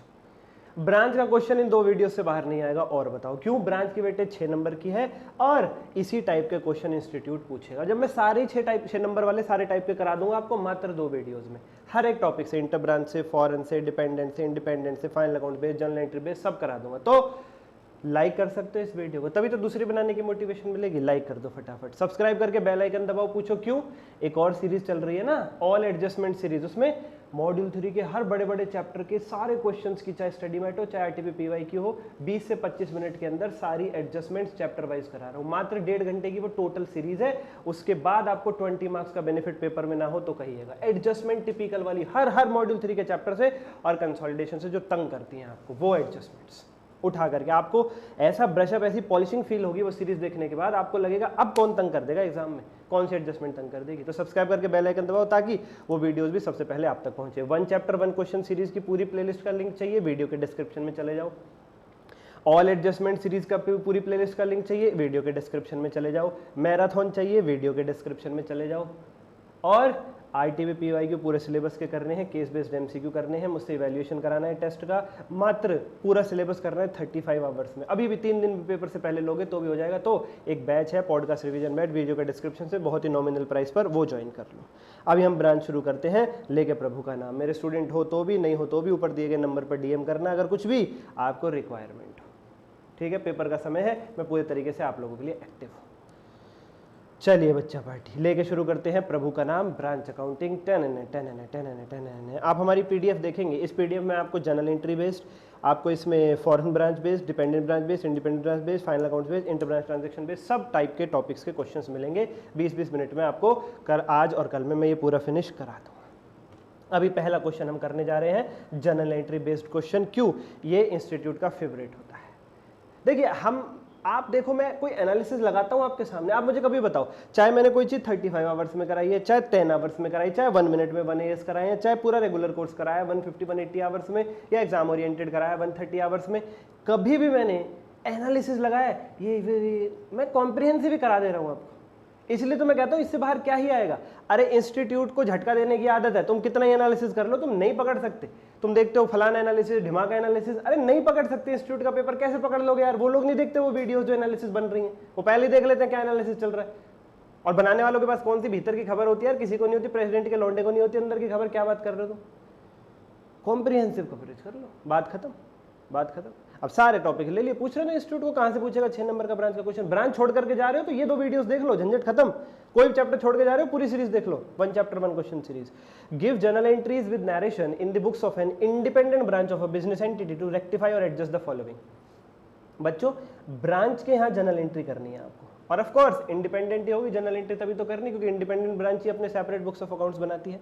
इंडिपेंडेंट ब्रांच के यहाँ जर्नल एंट्री करनी है आपको इन 1, 2, 3, 4, 5, 6 पॉइंट्स की। पेपर में आया हुआ क्वेश्चन है, आप देख सकते हैं जनवरी 25 में। रिपीट होने के चांसेस होते हैं क्योंकि ब्रांच से journal entry based question examiner का फेवरेट बनता है। Number 1, commission income of 7,500 allocated to branch by head office, allocated to branch by head office but still no entries passed in the books of branch। Head office ने branch को 7,500 रुपए की income दी, commission की। अभी तक branch ने उसकी कोई एंट्री नहीं कर रखी है अपनी बुक्स में, तो कर दो। ब्रांच की बुक्स में तो एंट्री करनी, तुम्हें कर दो। कमीशन क्या होती है? इनकम। रूल सुना होगा 12th क्लास में, 11th क्लास में, credit all income and gain. तो टू कमीशन अकाउंट क्रेडिट कर दो 7,500 और हेड ऑफिस को कर दो डेबिट, क्योंकि ये इनकम हेड ऑफिस से एलोकेट होके आई है। Head office account debit to commission account, ये जनरल एंट्री बनेगी। याद रखना डिक्टो लैंग्वेज उठ करके आ सकती है पेपर में, इसलिए वीडियो को पूरा देख लेना एंड तक। Okay sir. Second, head office paid 12,000 directly to one of branches supplier. Head office ने ब्रांच के क्रेडिटर को 12,000 की पेमेंट कर दी। सप्लायर यानी क्रेडिटर। ब्रांच ने किसी से उधार सामान खरीदा था कुछ समय पहले, पेमेंट उसकी आज करी है, वो भी हेड ऑफिस ने। हेड ऑफिस ने ब्रांच के उसकी पेमेंट कर दी क्रेडिटर की, और ब्रांच ने भी कोई इसकी एंट्री करनी रखी अपनी बुक्स में। ब्रांच क्या है, इसकी क्या एंट्री होगी? ब्रांच के क्रेडिटर्स की पेमेंट अगर हेड ऑफिस कर दे तो ब्रांच क्या एंट्री करेगी? भाई ब्रांच की उधारी खत्म, क्रेडिटर्स खत्म। हाँ, क्रेडिटर खत्म हो गए, हमेशा डेबिट करते हैं। क्रेडिटर होती है लायबिलिटी, जब जब वो खत्म होगी हम उसको डेबिट करके चलेंगे। लायबिलिटी जब जब खत्म होती है, कम होती है, डेबिट करते हैं। तो क्रेडिटर अकाउंट हो जाएगा debit to head office account. क्यों? हेड ऑफिस, अभी क्रेडिटर तुम्हारे माफ हो गए, पेमेंट हेड ऑफिस ने करी है, तुम कल को हेड ऑफिस को पेमेंट करोगे। ब्रांच को माफी थोड़ी ना मिल गई है, हेड ऑफिस ने अगर ब्रांच के क्रेडिटर्स की पेमेंट कर दी, इसका मतलब यह है कि हेड ऑफिस ने कहा क्रेडिटर्स तुम अपना पैसा पकड़ो जाओ, हम ब्रांच से ले लेंगे। तो क्रेडिटर नाम की लायबिलिटी खत्म हुई है, पर ब्रांच के लिए एक नई लायबिलिटी पैदा भी हो गई है हेड ऑफिस के नाम की, क्योंकि ब्रांच को ये पैसा हेड ऑफिस को तो लौटाना ही है। हेड ऑफिस का क्रेडिटर थोड़ा था, ब्रांच का था, उसने पे किया है, ब्रांच उसे लौटाएगी बाद में, इसलिए हेड ऑफिस को क्रेडिट कर देंगे। पुरानी लायबिलिटी क्रेडिटर्स खत्म, नई लायबिलिटी हेड ऑफिस पैदा। ठीक है sir. Third case, a remittance of 85,000 is sent by branch. Remittance मतलब पैसा। ब्रांच ने 85,000 रुपीज भेजे हैं हेड ऑफिस को। No entry is passed in the books of head office. Head office ने कोई एंट्री नहीं कर रखी, तो तुम्हें क्या करना है? No entry. तुम्हें कुछ नहीं करना भाई। क्यों? इस क्वेश्चन में क्या लिखा हुआ था? तुम्हें किसके यहाँ एंट्रीज करनी है? ब्रांच के यहाँ। Pass journal entries in the books of branch, in the books of branch. तो ब्रांच ने पैसा भेजा, एंट्री करके बैठी। ब्रांच का कुछ अधूरा ही नहीं है, काम पूरा हो रखा है। ये जो पैसा ब्रांच ने हेड ऑफिस को भेजा, इसकी एंट्री हेड ऑफिस के यहाँ पेंडिंग है, तो वो हेड ऑफिस वाले करेंगे, तुम थोड़ी। तुम तो ब्रांच के अकाउंटेंट हो इस क्वेश्चन में। ये की पॉइंट है इस क्वेश्चन का, नो एंट्री। ऐसा एक क्वेश्चन जनरल एंट्री में, अगर जनरल एंट्री बेस्ड क्वेश्चन आता है तो ऐसा पॉइंट जरूर होगा, पेपर में जरूर होगा। Number 4, branch paid 9,800 as salary to head office's employee but the amount paid has been wrongly debited to salary account। बच्चों जो हमारी एडजस्टमेंट वाली सीरीज है उसमें भी ये पॉइंट मैंने डिस्कस किया था। जो हमारी ऑल एडजस्टमेंट वाली सीरीज है उसमें ब्रांच के मैंने सारी कीमती एडजस्टमेंट डिस्कस करा दी आपको। वही 20-25 मिनट की एवरेज है हमारी हर एक वीडियो की। कैश फ्लो की तो 12-15 मिनट ही है, बायबैक की तो ये तो जरूर जा करके देखो डिस्क्रिप्शन से। और RTO PYQ case based MCQ chapter wise test के लिए डिस्क्रिप्शन से बैच जरूर लो बच्चा पार्टी, जरूर लो बच्चा पार्टी। फोर्थ पॉइंट, 3 दिन पहले भी लोगे तो भी हो जाएगा यार, कोई दिक्कत नहीं, देरी नहीं है। वो इसी वे में डिजाइन है, आखिरी टाइम पे फंसे हुए बच्चों के लिए। Branch paid 9,800 salary to head office employ. प्यारे बच्चों, ब्रांच ने हेड ऑफिस के एम्प्लॉय को तनख्वाह दी। ब्रांच ने पेमेंट करी है, तो सबसे पहली बात पेमेंट होगी तो यदा तथा सर्वदा बैंक हो जाएगा क्रेडिट। कितने अमाउंट से? 9800। तो ब्रांच ने पेमेंट करी, बैंक अकाउंट हो गया क्रेडिट 9800। ठीक है सर, लेकिन पेमेंट किसकी करी है? अपने एम्प्लॉय की, हेड ऑफिस के एम्प्लॉय की? हेड ऑफिस के एम्प्लॉय की। ब्रांच ने अगर ये सैलरी पे की होती अपने एम्प्लॉय की तो ब्रांच यहाँ पे डेबिट करती सैलरी, लेकिन ये ब्रांच ने पेमेंट करी है हेड ऑफिस के एम्प्लॉय के लिए, इसलिए वो हेड ऑफिस अकाउंट को डेबिट करके चलेगी। क्यों? अरे कल को हेड ऑफिस से मांगेगी ना पैसा। अभी अभी हेड ऑफिस ने ब्रांच के क्रेडिटर की पेमेंट कर दी थी, तो ब्रांच ने क्या किया था? हेड ऑफिस को अकाउंट को अपनी बुक्स में क्रेडिट किया था। क्यों? ब्रांच के लिए अब हेड ऑफिस लायबिलिटी बन गई है, हेड ऑफिस ने उसका पैसा चुकाया, ब्रांच उसे चुकाएगी पैसा। सेम ये केस है, ब्रांच ने इस बार हेड ऑफिस के एम्प्लॉय की तनख्वाह पे कर दी है, तो ब्रांच मांगेगी नहीं उससे पैसा? बिल्कुल मांगेगी, मांगेगी तो डेबिट करते हैं, बाद में मांगेगी। हेड ऑफिस अकाउंट डेबिट, अभी पे कर दिया है टू बैंक अकाउंट 9800। ये एंट्री होनी चाहिए थी, but amount paid has been wrongly debited to salary account. गलती से यहाँ पे हेड ऑफिस अकाउंट की जगह सैलरी डेबिट कर दिया गया है, गलती से ये एंट्री पास कर दी है salary to bank. Oh my god, गलती से अपना एम्प्लॉय मान करके ये एंट्री पास कर दी। तो क्या करेंगे बच्चों? बैंक क्रेडिट होना था, क्रेडिट हुआ, उसमें तो कोई गलती है नहीं। सैलरी हेड ऑफिस डेबिट होना था, आपने किया नहीं, अब कर दो। सैलरी को डेबिट करना ही नहीं था, जबरदस्ती डेबिट करके बैठे हो, तो क्या करोगे? क्रेडिट करके सुधार दो। हेड ऑफिस टू सैलरी 9800 ये एंट्री हो जाएगी, हेड ऑफिस टू सैलरी। याद रखना, हम जो कर रहे हैं वो पेपर में एज इट इज देखने को मिल सकता है हमें। Head office to salary 9800। Next, branch ने खरीदा 18,000 का फर्नीचर थ्रू चेक और पेमेंट भी कर दी। ठीक है सर, ठीक है सर। तो क्या होगा? टू बैंक अकाउंट तो आएगा ही आएगा, पेमेंट हो रही है 18,000 रुपये। ठीक है सर, लेकिन फर्नीचर अकाउंट हेड ऑफिस ने अपने यहाँ मेंटेन कर लिया। तुम क्या कहोगे? तुम कहोगे सर फर्नीचर खरीदने की एंट्री करो, furniture account debit to bank, लेकिन यहाँ पे होगी हेड ऑफिस टू बैंक। क्यों? पेमेंट तो करिए ब्रांच ने, बैंक तो क्रेडिट होगा, पर फर्नीचर अकाउंट कंट्रोल पर्पज के लिए हेड ऑफिस कह रहा है हम मेंटेन करके चलेंगे। ठीक है, तो यहाँ पे हेड ऑफिस अकाउंट डेबिट होगा। नेक्स्ट केस में ब्रांच ने 5500 रुपए का खर्चा पे किया है किसी दूसरी ब्रांच के लिए। आपकी ब्रांच ने 5500 का खर्चा पे कर दिया किसी दूसरी ब्रांच के लिए। ठीक है सर, तो पे हुआ है, बैंक तो क्रेडिट होगा ही होगा, इसमें तो कोई दो राय है ही नहीं। 5500 डेबिट क्या होगा इस बारी? Head office. क्यों? जो खर्चा तुम दूसरी ब्रांच के लिए करते हो वो पैसा तुम हेड ऑफिस से मांगते हो, दूसरी ब्रांच से नहीं मांगते। जो खर्चा तुम किसी दूसरी ब्रांच के लिए करते हो वो खर्चा तुम दूसरी ब्रांच से नहीं मांगोगे, वो खर्चा तुम हेड ऑफिस से मांगोगे। अगर आपने अपने भाई के बिहाफ पर, बहन के बिहाफ पर कोई पेमेंट कर दी है तो वो पैसा भाई बहन से नहीं, पापा मम्मी से मांगोगे। ये होता है ब्रांच। इसलिए head office debit to bank 5500। Okay sir, okay sir जी। ये हो गया बच्चा पार्टी हमारा journal entry based chapter question, journal entry based question. इसके बाद एक फॉरेन ब्रांच, बहुत ही फेवरेट इस बार बन सकता है, बहुत ही फेवरेट, बहुत ज्यादा फेवरेट इस बार मैं कह करके चल रहा हूं। डिपेंडेंट ब्रांच और ये फॉरेन ब्रांच, ये दो मोस्ट फेवरेट रहेंगे सर जी इस बार पेपर में। क्यों? आए नहीं है काफी समय से, जनरल एंट्री और फाइनल अकाउंट बेस्ड चल रहे हैं। Okay sir, okay sir, okay sir. क्या है? आएगा 6 नंबर का ही। स्मार्ट लिमिटेड एक इंडियन कंपनी है, उसका ब्रांच न्यूयॉर्क में है, उसकी ब्रांच मतलब हेड ऑफिस इंडिया में है, ब्रांच न्यूयॉर्क में। तो इंडिया में रुपी और न्यूयॉर्क में चलता है डॉलर। ठीक है sir. Following balances in respect of smart limited USA branch R S follows. USA branch का, न्यूयॉर्क ब्रांच का आपको ट्रायल बैलेंस दे रखा है, डॉलर में जो बना हुआ है वो आया हमारे पास। हम हेड ऑफिस में बैठे हुए, ठीक है, इंडिया में बैठे हुए, हमारी करेंसी है रुपी, हमारी एक ब्रांच है यूएसए में। यूएसए की ब्रांच इंडिपेंडेंट ब्रांच थी, अपनी अकाउंटिंग अलग कर रही थी, journal entry, ledger, trial balance, लेकिन कौन सी करेंसी में कर रही होगी? डॉलर में। तो वो ट्रायल बैलेंस तक पहुंच गए, ट्रायल बैलेंस तक उन्होंने डॉलर में बना लिया, वो ट्रायल बैलेंस फिर हमारे पास लेकर के आए। विदेश से एक बंदा आया और कह रहा है ये लो जी, take it, this is our trial balance from New York branch of USA, this is prepared in dollar, please convert it into rupees. हमसे कह रहा है, तो डॉलर वाले ट्रायल बैलेंस को हमें रुपीस में कन्वर्ट करना है। क्या क्या रूल होते हैं कन्वर्जन के? भैया सिंपल, ओपनिंग बैलेंसेस को ओपनिंग रेट पर, क्लोजिंग बैलेंसेस को क्लोजिंग रेट पर, इनकम और एक्सपेंसेस को एवरेज रेट पर। अगर किसी ट्रांजैक्शन की डेट का पर्टिकुलर रेट दे रखा है फिर वही रेट लेकर के चलो, और अगर कोई बैलेंस दूसरी बुक से मिल सकता है तो वो ले लो। सर जी थोड़ा बताओ ना कैसे कैसे, आओ जरा मैं बताता हूँ। ये है जी उनके ट्रायल बैलेंस में आइटम, एक्सपेंडिचर इतने डॉलर, कैश एंड बैंक, ये सब क्वेश्चन में गिवन है, ये सब क्वेश्चन में गिवन है बच्चा बेटी ये सब क्वेश्चन में गिवन है। ठीक है, आपको इस डॉलर को रुपीस बनाना है, डेबिट डॉलर को डेबिट रुपीस बनाना है, क्रेडिट डॉलर को क्रेडिट रुपीस बनाना है, रेट से कन्वर्ट करते हो। पहली बात तो ये डॉलर से रुपये में आ रहे हो तो मल्टीप्लाई करोगे रेट से या डिवाइड करोगे? मल्टीप्लाई। याद रखना, याद रखना, स्ट्रॉन्ग करेंसी से वीक करेंसी में आओगे, डॉलर से रुपये में आओगे तो मल्टीप्लाई करोगे। उल्टा केस होता, वीक करेंसी रुपीस से स्ट्रॉन्ग करेंसी डॉलर में जा रहे होते तो क्या करते, डिवाइड करते। ठीक है सर, मल्टीप्लाई करेंगे, डॉलर से रुपये में आ रहे हैं इसलिए। Okay sir, expenditure opening rate question ने दे रखा था आपके क्वेश्चन ने, ये देखो ओपनिंग रेट ये रहा, कहाँ पे है, दिखा दे भाई, दिखा दे please please please please please please. Opening rate, closing rate है 58, एवरेज रेट है 56,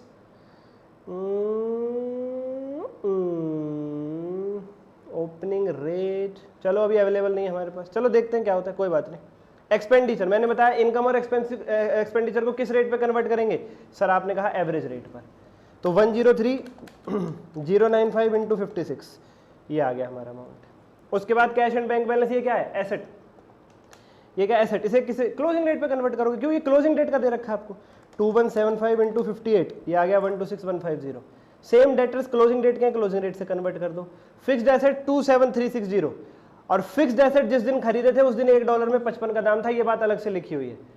जिस दिन फिक्स्ड एसेट खरीदने वाली ट्रांजैक्शन हुई थी उस दिन का पर्टिकुलर रेट आपको दे रखा है कितना, 55। तो अगर कोई ऐसी ट्रांजैक्शन है जिसका जिस दिन वो ट्रांजैक्शन हुई थी उस दिन का पर्टिकुलर रेट दे रखा है तो फिर वही यूज करोगे।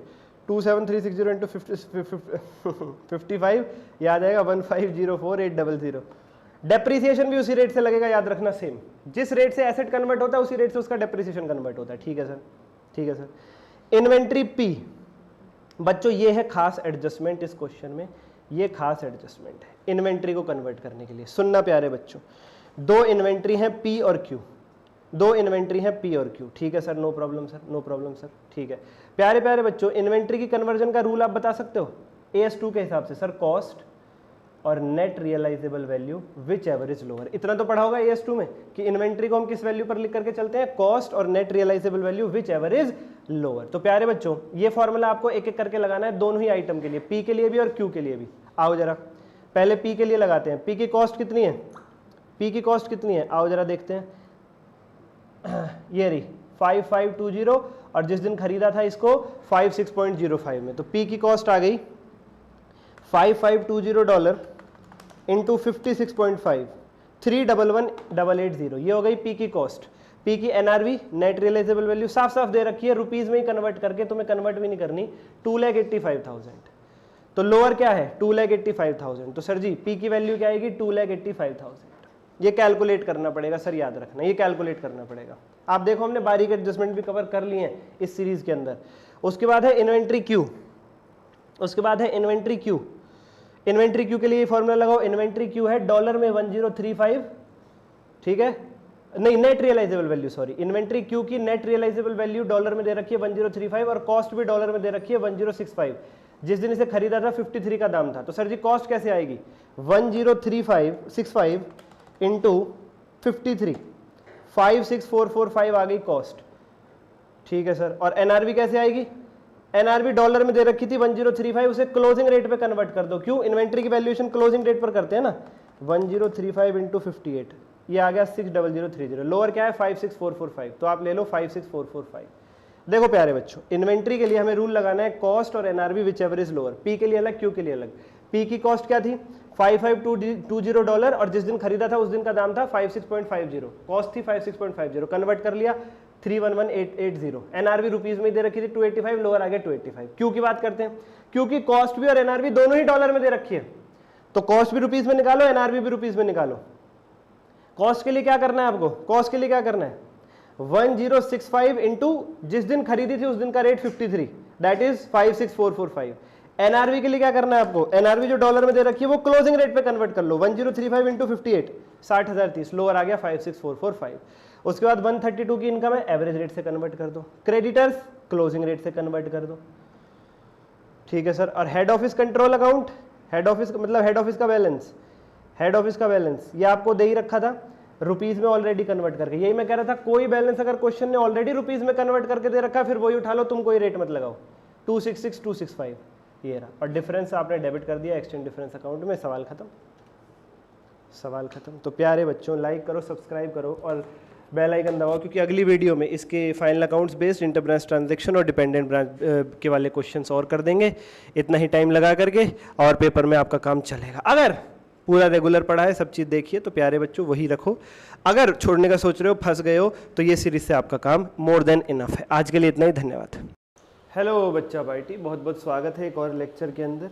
हमारी 1 चैप्टर 1 क्वेश्चन सीरीज में ये ब्रांच का आखिरी लेक्चर है। इसके बाद अमेलगमेशन आएगा, फाइनेंशियल स्टेटमेंट आएगा। लाइक कर दो, कमेंट कर दो, तो कंसोलिडेशन भी ले आऊँगा। जैसा आप लोग जानते हैं, हमारी एक सीरीज चल रही है 1 चैप्टर 1 क्वेश्चन सीरीज, जिसमें मैं मॉड्यूल 3 इंक्लूडिंग कंसोलिडेशन, अगर आप कमेंट करके लाइक कर देते हैं तो, कि हर एक चैप्टर से एक क्वेश्चन उठा रहा हूँ जिसमें उस चैप्टर की कॉम्प्रिहेंसिव कवरेज हो रही है। बायबैक के अंदर मैंने करा दिया था आपको पूरा क्वेश्चन, जिसमें general entry, formula, balance sheet सब आ गया। सर कहाँ मिलेंगे बाकी सारे चैप्टर्स?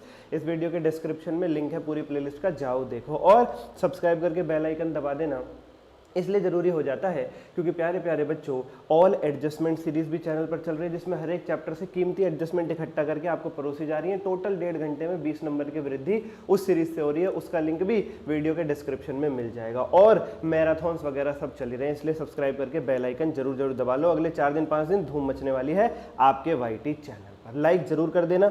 और कैश फ्लो का मैंने कराया था इस सीरीज 1 चैप्टर 1 क्वेश्चन सीरीज के अंदर, डायरेक्ट मेथड का क्वेश्चन जो मोस्ट एक्सपेक्टेड है, और ब्रांच के इंटरनल रिको मैंने सारी एडजस्टमेंट करवा दी है। और ब्रांच के 2 लेक्चर्स हो गए, बाकी सबके एक ही लेक्चर थे 15-15 मिनट के। ये ब्रांच का दूसरा लेक्चर है, क्योंकि बच्चा पार्टी ब्रांच में अलग अलग टॉपिक बहुत सारे हैं। पिछले वाले में मैंने जनरल एंट्री वाला और फॉरेन ब्रांच करा दिया था। आज के अंदर मैं एक एक टॉपिक से मोस्ट एक्सपेक्टेड क्वेश्चन कराऊंगा ब्रांच की, जिसमें सारी कवरेज हो जाएगी final account based, dependent branch का और इंटर ब्रांच ट्रांजेक्शन का। ये आरटीबी पीवाईक्यू पास्ट ईयर में आए हुए पेपर्स हैं, इसलिए ये बहुत ज़्यादा कीमती क्वेश्चंस हो जाते हैं, ये वहाँ से उठाए हुए हैं। एक आखिरी जानकारी, अगर आप सारी आरटीबी पीवाईक्यू, सारे case based MCQ, chapter wise test मात्र 35 घंटे में पूरे सिलेबस के रिवीजन स्क्रैच से चाहते हो, तो वीडियो के डिस्क्रिप्शन में पॉडकास्ट बैच के नाम से एक लिंक है, उसे ज्वाइन कर लो मिनिमम प्राइस में। पेपर से 3 दिन पहले भी आप लोगे तो काम चल जाएगा। क्यों? 35 आवर्स में सारा कुछ स्क्रैच से। अगर ऐसी सिचुएशन में फंसे हो तो जल्दी से ज्वाइन करो। अभी हम शुरू करते हैं, लेके प्रभु का नाम। टन भैया ऐसी ट्रिक दूंगा इस ब्रांच के क्वेश्चन में आज कि आप कहोगे अरे स्टडी मेटेरियल क्यों इतना लंबा कर रहा है, बाकी टीचर्स क्यों इतना लंबा पढ़ा रहे हैं। आइए बच्चों, इसकी पिछली वीडियोस देखना ना भूलें, जिसके अंदर मैंने अपना ये जनरल एंट्री वाला और फॉरेन ब्रांच वाला क्वेश्चन करवाया था। 6 नंबर का आता है, इसलिए 6 नंबर वाले फॉर्मेट में ही हम क्वेश्चंस करा रहे हैं। अभी आज हम करेंगे पहले फाइनल अकाउंट बेस्ड क्वेश्चन, ठीक है सर, ये अपना ब्रांच में final account based question, and इसके बाद हम करेंगे एक इंटर ब्रांच ट्रांजेक्शन का और डिपेंडेंट ब्रांच का। तो पूरी ब्रांच कवर अप हो जाएगी इन 2 लेक्चर्स में। 15 मिनट का पिछला लेक्चर था, 15 मिनट का ये होगा, आधे घंटे में आपका ब्रांच खत्म। ठीक है सर जी, ठीक है सर जी। मैसर्स मरीना का हेड ऑफिस चेन्नई में है, ब्रांच हैदराबाद में। बहुत बढ़िया, इंडियन ब्रांच है। Head office does wholesale trade only at cost plus 60%। भैया ये लिख लेना एक बार अपने पास। हेड ऑफिस क्या करते हैं? हेड ऑफिस को अगर कॉस्ट पड़ती है 100 में, तो हेड ऑफिस उसमें 60 रुपये जोड़ करके सेल करती है 160 में। ठीक है sir. They also send goods to branch, अपनी ब्रांच को भी अगर देती है, अपनी ब्रांच को भी अगर हेड ऑफिस सामान ट्रांसफर करती है, तो उसको भी प्रॉफिट जोड़ करके 160 में ही देती है। यानी ट्रांसफर प्राइस कह लो या इनवॉइस प्राइस कह लो, ये 160 है। ब्रांच को कितने में पड़ गया सामान? ब्रांच की कॉस्ट हो गई 160, क्योंकि हेड ऑफिस ने उसे दिया 160 में। ठीक है sir. Branch at Hyderabad is wholly engaged in retail trade and goods are sold at cost to head office plus 80%। Branch further sale करती है, जो हेड ऑफिस की कॉस्ट है 100, उसमें 80 रुपया जोड़ के, यानी 180 में। 180 में ये लिख लेना अपने पास, ये लिख देना बहुत ज़्यादा जरूरी होता है। और ऑल एडजस्टमेंट सीरीज में मैंने ये पूरा बताया था कैसे कैसे कैलकुलेट होता है, इसलिए मैं कह रहा हूँ पूरा चैनल का फायदा उठाओ। आपको पता नहीं है क्या क्या चल रहा है, पूरा देखो डिटेल में। हेड ऑफिस को सामान पड़ता है 100 में, वो आगे किसी को बेचता है 160 में। इवन अपनी ब्रांच को भी ट्रांसफर प्राइस इनवॉइस प्राइस 160 में ही देता है। तो ब्रांच की कॉस्ट हो गई 160, क्योंकि ब्रांच को सामान पड़ा 160 में, और ब्रांच आगे सेल करती है हेड ऑफिस की कॉस्ट 100 रुपये में 80 रुपये जोड़ के, यानी 180 में। ब्रांच का सेल प्राइस 180, ब्रांच के पास आता है 160 में, 20 रुपये वो कमाती है, 180 में बेच देती है। Opening stock, purchases, goods and sale, office expense, staff salary, ये सब आपको दे रखा है। और कह रहे हैं हेड ऑफिस और ब्रांच दोनों का ही ट्रेडिंग P&L बनाना है। बच्चों पहली बात तो पेपर में याद रखना, ऐसा क्वेश्चन आता है तो 2 अलग अलग फॉर्मेट मत बना देना कि ट्रेडिंग P&L का एक फॉर्मेट हेड ऑफिस के लिए बना दिया, एक ब्रांच के लिए बना दिया। नहीं, आपको एक ही फॉर्मेट बनाना है, trading P&L account for year ended 31 मार्च 2025। इसी में 2 कॉलम बना लेना, पूरे नंबर मिलेंगे, head office branch, head office branch. ठीक है सर। भैया डाटा पुट करना शुरू करो। Opening stock 75, 925, opening stock 75, purchases 925, branch में 0 है। गुड सेंड टू ब्रांच 360, ठीक है। ब्रांच को गुड सेंड किया तो 360, हेड ऑफिस में क्रेडिट साइड आएगा, ब्रांच में डेबिट साइड आएगा। हमेशा याद रखना, आपने सामान भेजा है, हेड ऑफिस ने सामान भेजा है, तो हेड ऑफिस में क्रेडिट साइड आएगा, ब्रांच में डेबिट साइड आएगा, ऑलवेज रिमेंबर। ठीक है सर। उसके बाद सेल्स 1025, 270, सेल तो तुम्हें पता है ट्रेडिंग अकाउंट में यहाँ आती है 1025, 270। उसके बाद क्या दे रखा है? ऑफिस एक्सपेंसेस और staff salary. Office expenses 9000, 3000, staff salary 13,700, 2,500। ठीक है सर जी, आपने सारा डाटा पुट कर दिया, सारा डाटा पुट कर दिया सर। इसके बाद बस और तो क्वेश्चन ने कुछ दे नहीं रखा था, अब अपना ट्रेडिंग अकाउंट क्लोज कर लो यानी जीपी ढूंढ लो। ठीक है सर, और फिर उसके बाद एनपी ढूंढ लेना, काम खत्म। अब जीपी ढूंढने में दिक्कत ये आ रही है कि अभी क्लोजिंग स्टॉक नहीं है हमारे पास, तो इस ट्रेडिंग अकाउंट में 2 फिगर्स गायब हो गई, ना जीपी है ना क्लोजिंग स्टॉक है, तो ट्रेडिंग अकाउंट क्लोज कैसे होगा। अब क्या करते हैं स्टडी मेट वाले या अदर टीचर्स या बच्चे, क्लोजिंग स्टॉक ढूंढने बैठ जाते हैं जिसकी कैलकुलेशन बड़ी लंबी होती है। मैं कह रहा हूं जीपी ढूंढ लो, क्लोजिंग स्टॉक बैलेंसिंग फिगर के तौर पे आ जाएगा, ट्रेडिंग अकाउंट क्लोज हो जाएगा। जीपी ढूंढना बेहद आसान है, क्यों, क्वेश्चन ने परसेंटेज दे रखी थी ना भाई। देखो मैं बताता हूं ब्रांच का जीपी कितना आएगा, देखो सीधी सी बात है, ब्रांच की सेल्स कितनी है 270। ओके सर, ब्रांच की सेल है 270, कितने रुपए पे सेल करती है ब्रांच 180 में, जिसमें इसका प्रॉफिट कितना होता है 20 रुपए। तो सेल प्राइस, ब्रांच की सेल प्राइस 180 से भाग कर दो और जितना उसका प्रॉफिट है 20 उससे मल्टीप्लाई कर दो। भाई ब्रांच को सामान 160 में आता था, वो 180 में सेल करती थी, 20 रुपए का ही तो प्रॉफिट कमा रही है।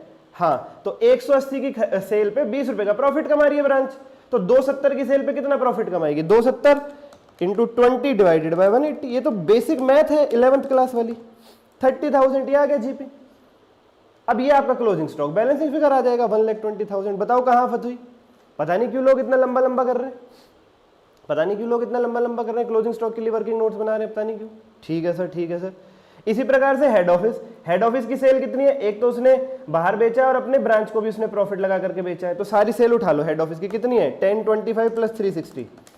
ठीक है सर, कितने पर है ये 160 पर है, क्योंकि चाहे बाहर सेल करता हो चाहे हेड ऑफिस अपनी ब्रांच को सेल करता हो 160 पे करता है, डिवाइड कर दो 160 से। इसमें हेड ऑफिस का प्रॉफिट कितना है 60 रुपए, क्योंकि वो 100 में खरीद के 160 में बेचता है, गुना कर दो 60 से, ये आ गया 519375। ओ माय गॉड, इसका क्लोजिंग स्टॉक बैलेंसिंग फिगर निकाल लो, बन गया आपका ट्रेडिंग अकाउंट। ओ सर जी, हाँ ये फाइनल अकाउंट के क्वेश्चन में ट्रिक है भैया। अगर ऐसा और दे ही रखा होता है यार कि हेड ऑफिस कितने में देता है ब्रांच को, ब्रांच फर्दर कितने में सेल करती है, ज्यादातर क्वेश्चंस में दे ही रखा होता है।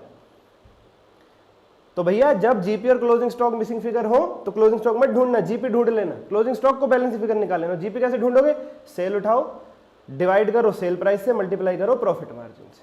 सेल उठाओ, डिवाइड करो 160 सेल प्राइस से, मल्टीप्लाई करो 60 प्रॉफिट मार्जिन से। ठीक है सर, ठीक है सर। और आखिर में एक ध्यान हमें इसका रखना होता है स्टॉक रिजर्व का, एक ध्यान हमें इसका रखना होता है स्टॉक रिजर्व का बच्चा पार्टी। हेड ऑफिस अपनी ही ब्रांच को अगर सामान बेचती है प्रॉफिट लगा करके और उस सामान में से ब्रांच की कुछ गोदाम में अभी पड़ा हुआ बिका नहीं है, तो उस क्वेश्चन में क्लोजिंग स्टॉक रिजर्व आपको हेड ऑफिस के यहाँ डेबिट करना होता है। I repeat again, head office अगर अपनी ही ब्रांच को कुछ सामान देती है प्रॉफिट मार्जिन ऐड करके और उस सामान में से कुछ सामान अभी ब्रांच के गोदाम में पड़ा हुआ है, कुछ या पूरा अभी बिका नहीं है, तो ऐसे केस में क्लोजिंग स्टॉक रिजर्व निकलेगा और हेड ऑफिस के यहाँ डेबिट होगा। कैसे निकलेगा, ब्रांच का वो क्लोजिंग स्टॉक उठाओ जो हेड ऑफिस से आया था प्रॉफिट जुड़ के और अभी बिका नहीं है। इस क्वेश्चन में ब्रांच के पास पूरा सामान हेड ऑफिस से आता है, ये देखो उसकी खुद की परचेज है ही नहीं, कुछ भी जीरो है, तो हेड ऑफ ब्रांच के गोदाम में जो भी सामान बचा हुआ 120 वो पूरा हेड ऑफिस से ही आया हुआ है। ठीक है सर, इस पे क्या करना है आपको, इस पे क्या करना है आपको प्यारे प्यारे बच्चों, इस पे आपको बहुत ही सिंपल सी ट्रिक लगानी है, बहुत ही सिंपल सी ट्रिक लगानी है। इसको डिवाइड कर दोगे आप 160 से, क्यों, ये कितने रुपए में आया था हेड ऑफिस से 160, हेड ऑफिस और इसमें मार्जिन कितना है 60, बात खत्म, बात खत्म। ये आ गया आपका 45, एनपी आ गया बैलेंसिंग फिगर। भैया इतने से वर्किंग नोट बनाने हैं, ये इतने बड़े बड़े की आफत नहीं है, ये रही, इन्हीं को अच्छे से शो कर देना बस, क्या जरूरत रह गई इनकी, दूसरे तरीके से करो आप जीपी निकाल करके। अब एग्जामिनर यार समझदार हुआ तो पूरे नंबर दे देगा, अगर वो वर्किंग नोट बिल्कुल वैसा ही देख रहे हैं तो थोड़े से चांसेस हैं कि वो दिक्कत करेगा। ठीक है सर, ठीक। बाकी अगर जल्दी में और बिल्कुल छोड़ रहे थे तो ये ट्रिक सुपर्ब है, 6 में से 5 तो देगा ही देगा हर हालत में। Yes sir, yes sir, yes sir, yes sir. ठीक है, तो ब्रांच का क्लोजिंग स्टॉक उठाओ 120, डिवाइड कर दो किससे, जितने में ब्रांच के पास आया था या जितने में हेड ऑफिस ने भेजा था 160, मल्टीप्लाई कर दो हेड ऑफिस के प्रॉफिट 60 रुपए से। ओके सर, हर केस में ऐसा ही होगा। हाँ सर, ये होमवर्क क्वेश्चन है, बिल्कुल इसके जैसा ही है, ये आप ट्राई कर लेना। ठीक है sir, no problem sir, no problem. इसके बाद बच्चा पार्टी हमारे पास आ रहा है डिपेंडेंट ब्रांच का क्वेश्चन। देखो डिपेंडेंट ब्रांच के केस में फुल फ्लेड क्वेश्चन आने के चांसेस थोड़े कम है। पूछो बच्चा पार्टी क्यों, क्योंकि सर जी 6 नंबर का क्वेश्चन आता है, उसमें वो बहुत सारे जो खाते होते हैं वो उनको बनवाने के चांसेस थोड़े कम ही होते हैं यार। तो एक ऐसा क्वेश्चन आ जाएगा जिसमें हेड ऑफिस की बुक्स में ब्रांच अकाउंट मांगते हैं, 90% चांस तो ऐसे क्वेश्चन के ही हैं। ठीक है, और ये सीरीज स्पेशली उन बच्चों की मदद कर रही है जो कोई चैप्टर छोड़ करके जा रहे हैं, ये बात ना भूलें। जिनने पूरी कवरेज करी है भैया पूरी करो, नो प्रॉब्लम उसमें। ऐसा डाटा दे रखा होगा आपको और आपसे कहेंगे कि हेड ऑफिस की बुक्स में ब्रांच अकाउंट बना दो, डिपेंडेंट ब्रांच का केस है भाई। बहुत ही सिंपल चीज़ है, एक एक करके चीज़ें देखो और उन्हें पुट करते हुए चलो, इतना सिंपल काम है, कुछ भी नहीं है। ओपनिंग स्टॉक 10,000, ओपनिंग डेटर्स 4,000, देखो 1 जनवरी ओपनिंग डेट है और 31 दिसंबर क्लोजिंग डेट है 2024, ठीक है सर।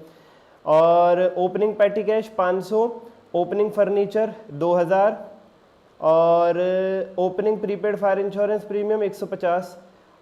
ये सब ओपनिंग बैलेंस है एसेट्स के, ओपनिंग बैलेंस एसेट्स के डेबिट साइड आते हैं 10, 4,500, 2,150, 10, 4,500, 2,150, बहुत बढ़िया सर। ओपनिंग बैलेंस एसेट्स के हमेशा डेबिट साइड आते हैं, ठीक है सर। उसके बाद ब्रांच डेटर्स 31 दिसंबर 24 को, ये क्लोजिंग बैलेंस है डेटर्स यानी एसेट का, क्लोजिंग बैलेंस एसेट का क्रेडिट साइड आता है नीचे, ये आ गया बाय क्लोजिंग बैलेंस डेटर्स 4,900, बहुत बढ़िया सर। उसके बाद ये ओपनिंग बैलेंस सैलरी आउटस्टैंडिंग, यानी ये ओपनिंग बैलेंस किसका प्यारे बच्चों, ये सर जी सैलरी आउटस्टैंडिंग यानी लायबिलिटी का ओपनिंग बैलेंस है, वो क्रेडिट साइड आता है, हमेशा याद रखना। मैं बता देता हूं, एसेट का opening balance debit side, closing balance credit side, liability का opening balance credit side, closing balance debit side, ठीक है सर। तो 100 रुपये यहाँ आ जाएगा, 100 रुपये आ गया credit side opening balance. Sir कितनी सिंपल चीज़ है यार, और तुम छोड़ करके जाने का सोचते हो। उसके बाद आपने ब्रांच को सामान भेज, जो भी आप ब्रांच को भेजोगे वो ब्रांच अकाउंट में डेबिट साइड आ जाएगा, और जो भी ब्रांच से आएगा वो ब्रांच अकाउंट में क्रेडिट साइड आ जाएगा, इतना याद रख लो। आपने ब्रांच को भेजा 80,000, तो ब्रांच अकाउंट में डेबिट साइड लिख दो 80,000। कुछ एक चीजें हैं इनमें ध्यान रखने लायक, वो मैं बताऊंगा ये अभी। उसके बाद कैश सेल्स 1,30,000 है, कैश सेल्स हुई है ब्रांच पे 31, तो वहां से पैसा आएगा आपके पास, क्योंकि ब्रांच का काम क्या होता है, कैश सेल करके आपको पैसा भिजवाना। आएगा तो मैंने कहा ब्रांच से कुछ भी आएगा तो क्रेडिट साइड, ब्रांच से कुछ भी आएगा तो क्रेडिट साइड। एसेट का ओपनिंग बैलेंस लिखो debit side, closing balance credit side, liability का ओपनिंग बैलेंस लिखो credit side, closing balance debit side. जो हेड ऑफिस ने ब्रांच को भेजा है वो डेबिट साइड, जो वहां से आ रहा है वो क्रेडिट साइड, बस। और उसमें कुछ एक बातें ध्यान रखो। क्रेडिट सेल 40,000, क्रेडिट सेल 40,000, भैया इसकी कोई भी पोस्टिंग नहीं होनी, क्यों, ये भैया डेटर के क्लोजिंग बैलेंस में ऑलरेडी एडजस्ट हो गया। डेटर का क्लोजिंग बैलेंस दे रखा है ना आपको 4,900, हाँ, तो क्रेडिट सेल हो, डिस्काउंट हो, गुड्स रिटर्न फ्रॉम डेटर हो, वो सब क्लोजिंग बैलेंस उसको एडजस्ट करने के बाद ही आता है। तो 4,900 में ये चीजें ऑलरेडी एडजस्ट हैं। ये 40,000 की क्रेडिट सेल, ये 100 रुपए का इसको डिस्काउंट, और ये जो डेटर्स ने गुड्स रिटर्न कर दिए थे आपको 2,000 रुपए के, ये रहिए, ये सब ऑलरेडी क्लोजिंग बैलेंस में एडजस्टेड है। उसके बाद पैसा आया है, कैश रिसीव्ड 35,000 आएगा तो यहाँ लिख दो 35,000 क्रेडिट साइड, बहुत बढ़िया सर।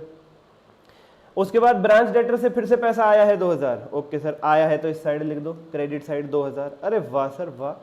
उसके बाद कैश सेंड टू ब्रांच, अब तुम ब्रांच को भेज रहे हो पैसा, रेंट के लिए 2,000, उसकी सैलरी के लिए 2,400, पेटी कैश के लिए 1,000, तो 2,000, 2,400, 1,000 भेज रहे हो तो डेबिट साइड 2,000, 2,400, 1,000। सर तो ट्रिक ही खोल दिया आपने पूरी, हाँ ऐसा क्वेश्चन आए तो जिसमें ब्रांच अकाउंट बनाना हो हेड ऑफिस के बुक्स में, ओके सर ओके। ये डेटर्स मेथड है, ये स्टॉक एंड डेटर्स मेथड नहीं है, डेटर्स मेथड है, ठीक है सर। उसके बाद goods return by branch 1,000, branch ने 1,000 रुपए के गुड्स वापस कर दिए, आया है वहां से कुछ, क्रेडिट साइड आएगा। जब भेजे थे ब्रांच को गुड्स 80,000 तो डेबिट साइड लिखे थे, उसमें से वापस आ गए तो क्रेडिट साइड लिखोगे 1,000, बहुत बढ़िया सर। उसके बाद क्लोजिंग स्टॉक दे रखा है 5,000, ओके सर। तो क्लोजिंग स्टॉक एसेट होता है, उसका क्लोजिंग बैलेंस मैंने बता दिया क्रेडिट साइड आता है, ओके सर। और ये इसको 600 कर लो यार, इसमें थोड़ा सा लफड़ा है, एनुअल इंश्योरेंस, इसको 600 कर लो। 600 रुपये भेजे आपने ब्रांच के पास, कैश सेंड टू ब्रांच 600 रुपये आपने भेजे, किस लिए, इंश्योरेंस पे करने के लिए। तो पहले तो आपने भेजे तो यहाँ पे आ जाएगा, डेबिट साइड आ जाएगा, क्योंकि जो भी आप भेजोगे वो डेबिट साइड आएगा, ठीक है। अब ये कब तक के हैं, ये 31 मार्च 25 तक के हैं, जबकि आपका साल खत्म हो रहा है 31 दिसंबर 24 पे, तो 3 महीने एक्स्ट्रा है इसमें। 600 इंटू 3/12, 150 रुपये एक्स्ट्रा है, वो आपका प्रीपेड इंश्योरेंस बनेगा जो यहाँ पे आएगा क्लोजिंग बैलेंस में क्रेडिट साइड। ओहो 600 आपने भेजे, यहाँ लिख दिए, इसमें से 3 महीने इंटू 3/12, 150 रुपये एक्स्ट्रा है, उन्हें यहाँ लिख दो, no problem sir, no problem, okay sir. इसके बाद फर्नीचर पे 10% डिप्रिसिएशन लगाना है, ओके। फर्नीचर कितने का था, ओपनिंग बैलेंस फर्नीचर का 2,000 का था, तो 10% डिप्रिसिएशन लग जाएगा, तो कितने का बचेगा 1,800। फर्नीचर एक एसेट है, उसका क्लोजिंग बैलेंस आता है, डेप्रिसिएशन लगाने के बाद वो क्रेडिट साइड लिख दिया 1,800, बहुत बढ़िया सर, बहुत बढ़िया। इसके बाद 1,200 रुपए के गुड्स में आग लग गई, इंश्योरेंस कंपनी से 1,000 रुपया मिल गया तो यहाँ लिखो क्रेडिट साइड, और ये 1,68 बीच में लिखने की जरूरत नहीं है, ये इन सबका टोटल करके लिखा है इन्होंने, ठीक है सर, ठीक है। सब कुछ आ गया, एक आइटम रह गया बस, क्या, पेटी कैश स्पेंट, पेटी के मतलब आपने ब्रांच के पास जो पैसा भेजा था उसमें ब्रांच ने खर्च कितना कर दिया, वो खर्च किया है ब्रांच ने, हमें क्या मतलब, हमें तो उसका क्लोजिंग बैलेंस चाहिए ना, हाँ हमें उसका क्लोजिंग बैलेंस चाहिए कितना होगा। तो भाई ये कैसे निकलेगा सर जी, आप देखो पेटी कैश ओपनिंग बैलेंस कितना था 500, बहुत बढ़िया, आपने और कितना भेज दिया ब्रांच के पास पेटी कैश 1000, उनके पास हो गए 1500, जिसमें से उन्होंने खर्च कर दिया 850, तो कितना बचा होगा उनके पास सर जी 650। तो ये आ जाएगा petty cash closing balance 650, net profit आ जाएगा बैलेंसिंग फिगर। भैया एसेट का ओपनिंग बैलेंस लिखो debit side, closing balance credit side, और अगर डेटर का क्लोजिंग बैलेंस है तो समझ लो क्रेडिट सेल डिस्काउंट और गुड्स रिटर्न बाय डेटर उसमें एडजस्ट हो गए, वो कहीं भी नहीं लिखने। लायबिलिटी का ओपनिंग बैलेंस लिखो क्रेडिट साइड, क्लोजिंग बैलेंस लिखो डेबिट साइड, और जो भी आपने ब्रांच को भेजा है वो डेबिट साइड, जो भी वहां से आया वो क्रेडिट साइड। अगर किसी आइटम का क्लोजिंग बैलेंस मिसिंग है जैसे पेटी कैश, तो उसका निकाल लो कि भैया ओपनिंग कैश इतना था प्लस इतना और भेज दिया माइनस इतना खर्च हो गया, इतना बच गया, डेप्रिसिएशन लगा दो फर्नीचर पे, काम खत्म। डेटर्स मेथड तो हर एक क्वेश्चन ऐसे ही हो जाएगा, 6 नंबर में ऐसे के ही चांसेस है। चलिए बच्चा पार्टी, और अगर आपको पूरा करना है, पूरा ब्रांच 3 घंटे में करना है, तो ऊपर दिए गए नंबर पर मुझे डीएम कर दो, मैं एक प्लेलिस्ट का लिंक भेज दूंगा जिसमें कॉन्सेप्ट के रिवीजन है स्क्रैच से, और पूरा ब्रांच है विद क्वेश्चंस 3 घंटे के अंदर, 3 घंटे के अंदर, उसमें आपको स्टॉक एंड डेटर मेथड भी मिल जाएगा। ओके सर जी, अब हमारा इंटर ब्रांच ट्रांजेक्शन का क्वेश्चन है, ये आखिरी क्वेश्चन है हमारे ब्रांच के टॉपिक से, स्टडी मेटेरियल का प्रैक्टिकल नंबर 10। इसमें क्या हो रहा है, इसमें क्या हो रहा है बच्चा पार्टी, हेड ऑफिस की अलग अलग ब्रांच है, दिल्ली मुंबई चेन्नई कोलकाता, एक हेड ऑफिस की 4 ब्रांच है, दिल्ली मुंबई चेन्नई कोलकाता, और वो ब्रांचेस प्यारे प्यारे बच्चों मन के सच्चों आपस में कुछ डीलिंग कर रही है, तो उनकी हेड ऑफिस की बुक्स में एक सिंगल एंट्री क्या बनेगी, ये होता है हमारा इंटर ब्रांच ट्रांजेक्शन का topic. Okay sir, okay sir, okay sir, okay sir, okay sir, okay sir, okay sir, यानी बच्चा रे बच्चा, ये देखो दिल्ली मुंबई और चेन्नई और कलकत्ता, ये 4 ब्रांच है, कभी दिल्ली मुंबई को कुछ भेज रही है वहां से कुछ ले रही है, कभी दिल्ली चेन्नई को कुछ भेज रही है वहां से कुछ ले रही है, ऐसे ही मुंबई चेन्नई कलकत्ता, ये चारों ब्रांचेस आपस में लगी हुई है, और आपसे कह रहे हैं हेड ऑफिस की बुक्स में इनका ट्रीटमेंट करके दिखाओ। क्यों, हेड ऑफिस को कंट्रोल तो रखना होता है ना, चारों ब्रांच भले ही आपस में लगी हुई है पर कंट्रोल तो हेड ऑफिस का होगा, हेड ऑफिस के थ्रू ही एंट्रीज मूव करेंगे। तो इसमें बहुत ही सिंपल सी ट्रिक है, इसमें बहुत ज्यादा साधारण बहुत ज्यादा सिंपल सी ट्रिक है। क्या, हेड ऑफिस की बुक्स में एक फॉर्मेट बना लो जिसमें ऊपर सारी ब्रांचेस के नाम लिख लो, दिल्ली मुंबई चेन्नई कलकत्ता। अब इसके बाद मान लो दिल्ली ने मुंबई को गुड्स भेजे, तो रिसीविंग ब्रांच कौन हुई, मुंबई, और सेंडिंग ब्रांच कौन हुई, दिल्ली। ठीक है, ओके सर। या दूसरा केस लगा लेते हैं, दूसरा केस लगा लेते हैं, रिसीविंग ब्रांच को हम डेबिट करके चलते हैं और सेंडिंग ब्रांच को क्रेडिट करके चलते हैं, ये लगा लो। मुंबई ने दिल्ली को गुड्स भेजे, ये लगा लो, तो रिसीविंग ब्रांच कौन है, दिल्ली, उसको डेबिट कर देंगे, सेंडिंग ब्रांच कौन है, मुंबई, उसको क्रेडिट कर देंगे, उसको क्रेडिट कर देंगे। ठीक है सर, ठीक है सर। ऊपर क्वेश्चन में लिखा हुआ था मुंबई ने दिल्ली को सामान भेजा है कितने का, 35,000 का, और कोलकाता ने भेजा है 15,000 का, तो सेंडिंग ब्रांच कौन हुई, मुंबई और कोलकाता, तो उनको 35 और 15 से क्रेडिट कर दो, और रिसीविंग ब्रांच कौन है, दिल्ली, उसको डेबिट कर दो 50,000 से। ऐसे ही सारी एंट्रीज कर लो और एंड में नेट कर लेना डेबिट और क्रेडिट का हर एक ब्रांच में क्या आ रहा है, और अकॉर्डिंगली एंट्री पास कर देना, 3,000 डेबिट, 70,000 डेबिट, 15,000 58,000 ब्रांच का नाम लिख करके।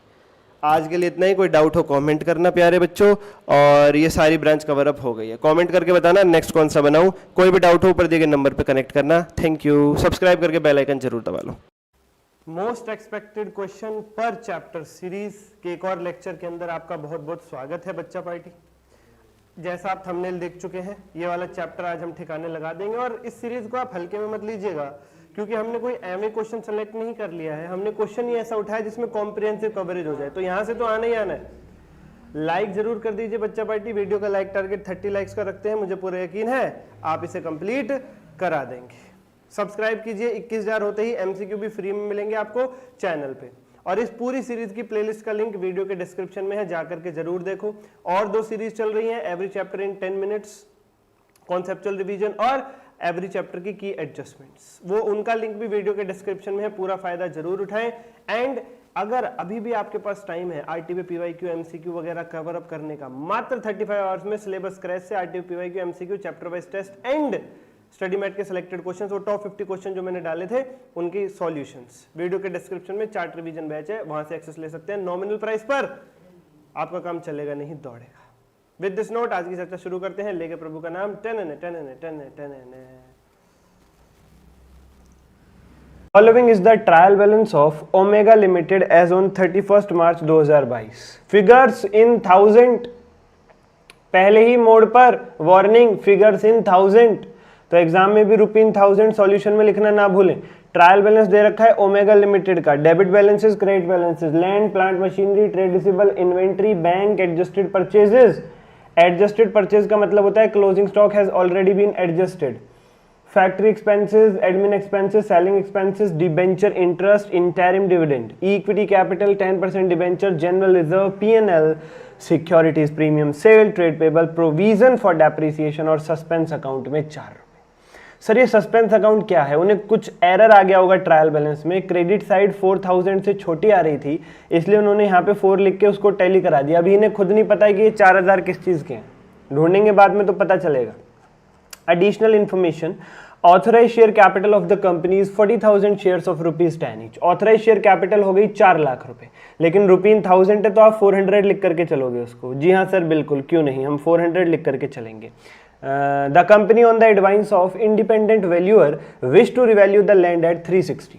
ऊपर जो लैंड दिख रही है आपको 220 की, उसे 360 पे लाना है, रिवैल्यू करके उसकी वैल्यू को बढ़ाना है, ठीक है। डिविडेंड डिक्लेयर करना है 10% 2 अप्रैल को, ठीक है। सस्पेंस अकाउंट की गलती का पता चल गया कुछ समय बाद, represents cash received for the sale of some machinery on 1 April 2021। ये जो सस्पेंस अकाउंट में 4 दिख रहे हैं, हमने कोई मशीनरी बेची थी, वहां से कैश आया था, इस मशीनरी की कॉस्ट 10,000 थी और उस पर आज तक का डेप्रिसिएशन 8,000। तो सुनो माय डियर फ्रेंड्स, सुनो बहुत ध्यान से, एक 10,000 में मशीनरी आपने खरीदी थी, कॉस्ट ऑफ द मशीनरी वो 10,000, एक्यूमुलेटेड डेप्शन मतलब उस पर आप अभी तक बेचने वाली डेट तक 8,000 का डेप्रिसिएशन लगा चुके थे। तो 10 में आपने खरीदा, 8 का डेप्शन आप अभी तक लगा चुके हो, उसकी वैल्यू क्या बची होगी आपकी बुक्स में? 2,000 और आपने उसे 4,000 में सेल आउट कर दिया, तो 2,000 का प्रॉफिट भी है, ध्यान रखिएगा। Okay sir, depreciation plant machinery पे 10% लगाना है।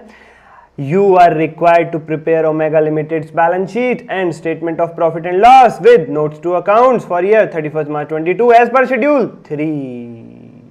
Ignore previous year figures.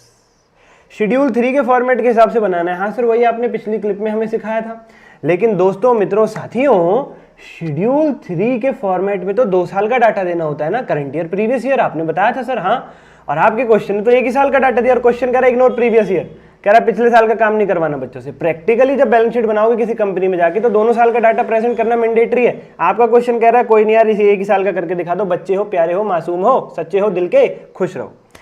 And taxation, और टैक्स भी इग्नोर कर देना है। चलो तो करें शुरुआत, लेट्स डू द शुरुआत। चलो हम इसका सॉल्यूशन स्टार्ट करते हैं। तो पैड पर आ जाते हैं दोस्तों, आप भी आ जाओ और मैं भी आ जाता हूं राइटिंग पैड पर। चलो बिना किसी देरी के,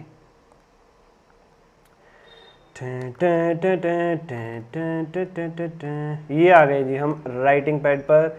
एलो एलो जी सनम हम आ गए, आज फिर बैलेंस शीट लेके। इलस्ट्रेशन नंबर 5, सबसे ऊपर नाम लिखेंगे संस्था का, ऑर्गेनाइजेशन का, कंपनी का, ओमेगा लिमिटेड। देयर आफ्टर हम उसका बनाएंगे पहले balance sheet the format. Balance sheet पहले प्रेजेंट होती है, याद रखिएगा। डेट डालेंगे एज एट 31 मार्च 2022। पर्टिकुलर्स,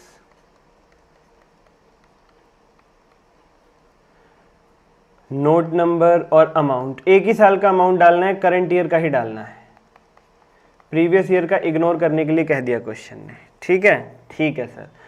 और फिर हाफ पेज छोड़ करके शुरुआत कीजिएगा किस चीज की? पी एंड एल की। हाफ पेज के बाद पी एंड एल का फॉर्मेट बनाओ। Statement of profit and loss. Balance sheet में वर्ड लिखे जाते हैं एज एट 31 मार्च 22।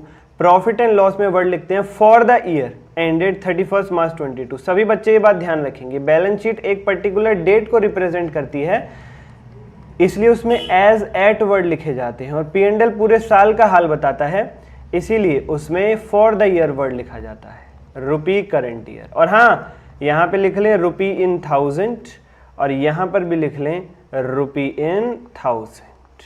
उसके बाद हम आधे पेज पे अपने बैलेंस शीट बना ली, आधे पे statement of P and L, और अगले पेज से फिर जो भी हमें नोट्स टू अकाउंट्स बनाने की जरूरत पड़ती रहेगी उसका फॉर्मेट हम बनाते हुए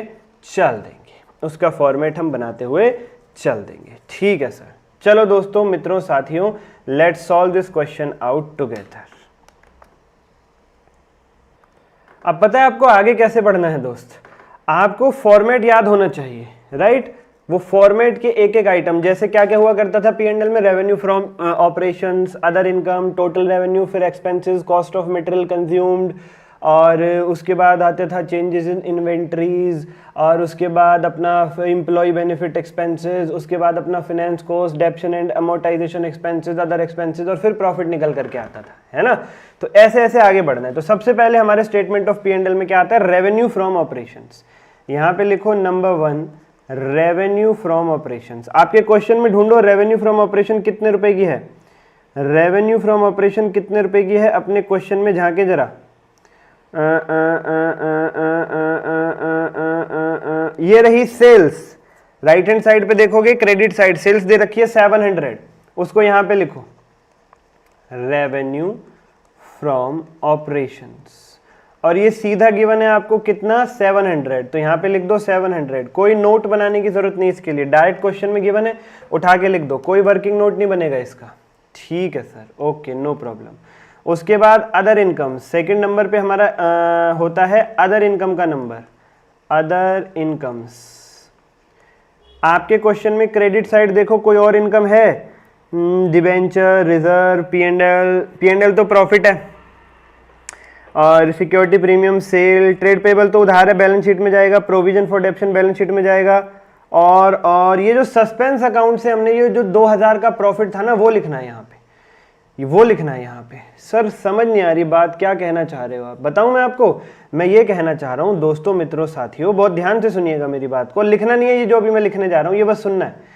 हमारा सस्पेंस अकाउंट 4 था, 4000, राइट, हाँ जी सर।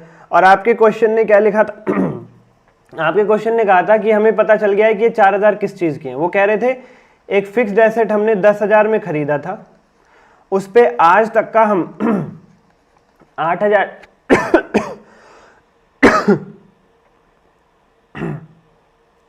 आज तक का हम 8,000 डेप्रिसिएशन लगा चुके थे, तो उसकी वैल्यू 2,000 बच रही थी बुक्स में, उसकी बुक वैल्यू 2,000 थी, उसे हमने सेल कर दिया था 4,000 में। तो यार 2,000 की चीज को अगर आप 4,000 में सेल आउट करोगे तो आपको 2,000 का प्रॉफिट हुआ या नहीं, सीधी सीधी बात बताओ मुझे, 2,000 का प्रॉफिट हुआ या नहीं। जी हाँ सर, हमें 2,000 रुपए का प्रॉफिट हो गया, तो ये 2,000 हमारी अदर इनकम बनेगा, ये 2,000 अदर इनकम में आएगा। इसके लिए नोट बना देंगे कुछ समय बाद, अभी खाली लिखते हुए चलो 2 लिख दो यहाँ पे, 2 खाली लिखते हुए चलो 2। ओके सर, और कोई अदर इनकम नहीं है, तो यहां से आ जाएगी हमारी टोटल इनकम। नंबर 3 हमारी टोटल इनकम निकल के आ गई 702।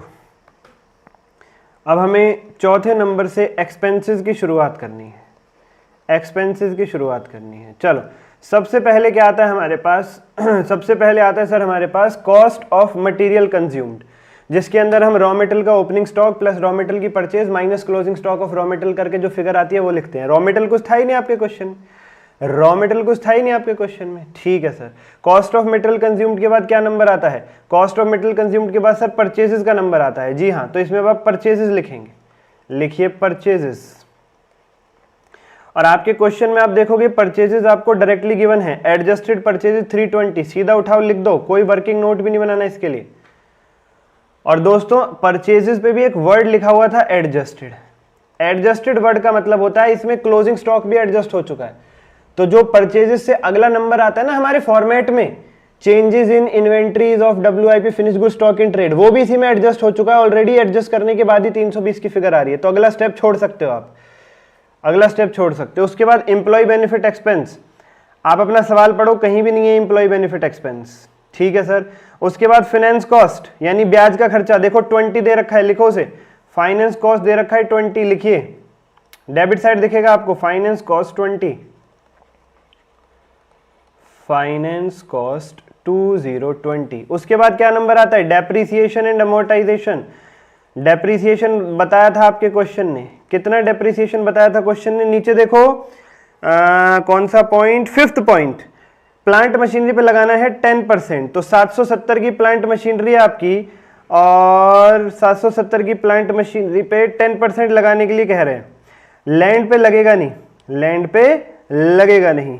ठीक है, ठीक है सर। अब देखिएगा यहाँ पे डेप्रिसिएशन कैसे निकलेगा, बहुत ध्यान से सुनने की कोशिश कीजिएगा दोस्तों।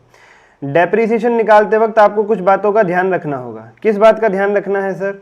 आओ जरा मैं बताने की कोशिश करता हूं आपको कि आपको किस बात का ध्यान रख के चलना है।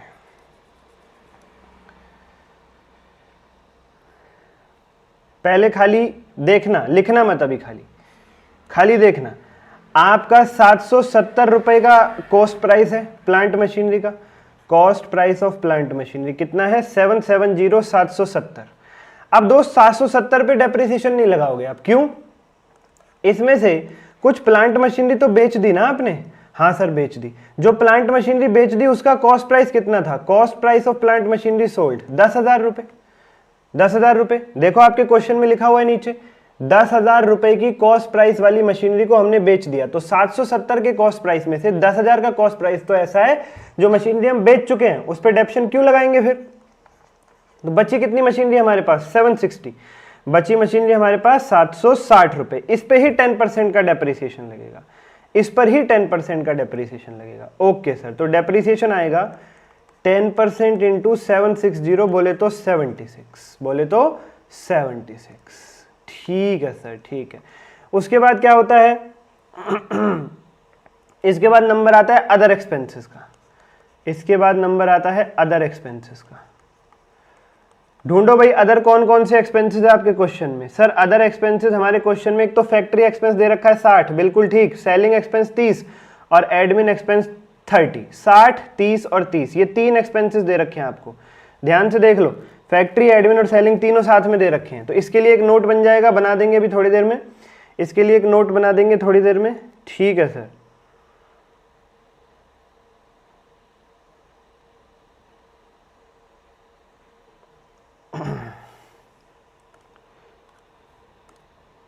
फिलहाल ये 120 लिख दो इसमें, 120, 120, 120, 120, 120। ठीक है सर। और बाकी अब एक्सपेंसेस का टोटल लगाओ। अब नंबर 5, टोटल एक्सपेंसेस, इसका टोटल लगाओ। कितना हो जाएगा? 340, 516, 36, 340, 416, 536। अब अगर आपको प्रॉफिट निकालना है दोस्तों, if you want to find out the profit for the period, तो टोटल इनकम में से टोटल खर्चे को माइनस कर दो।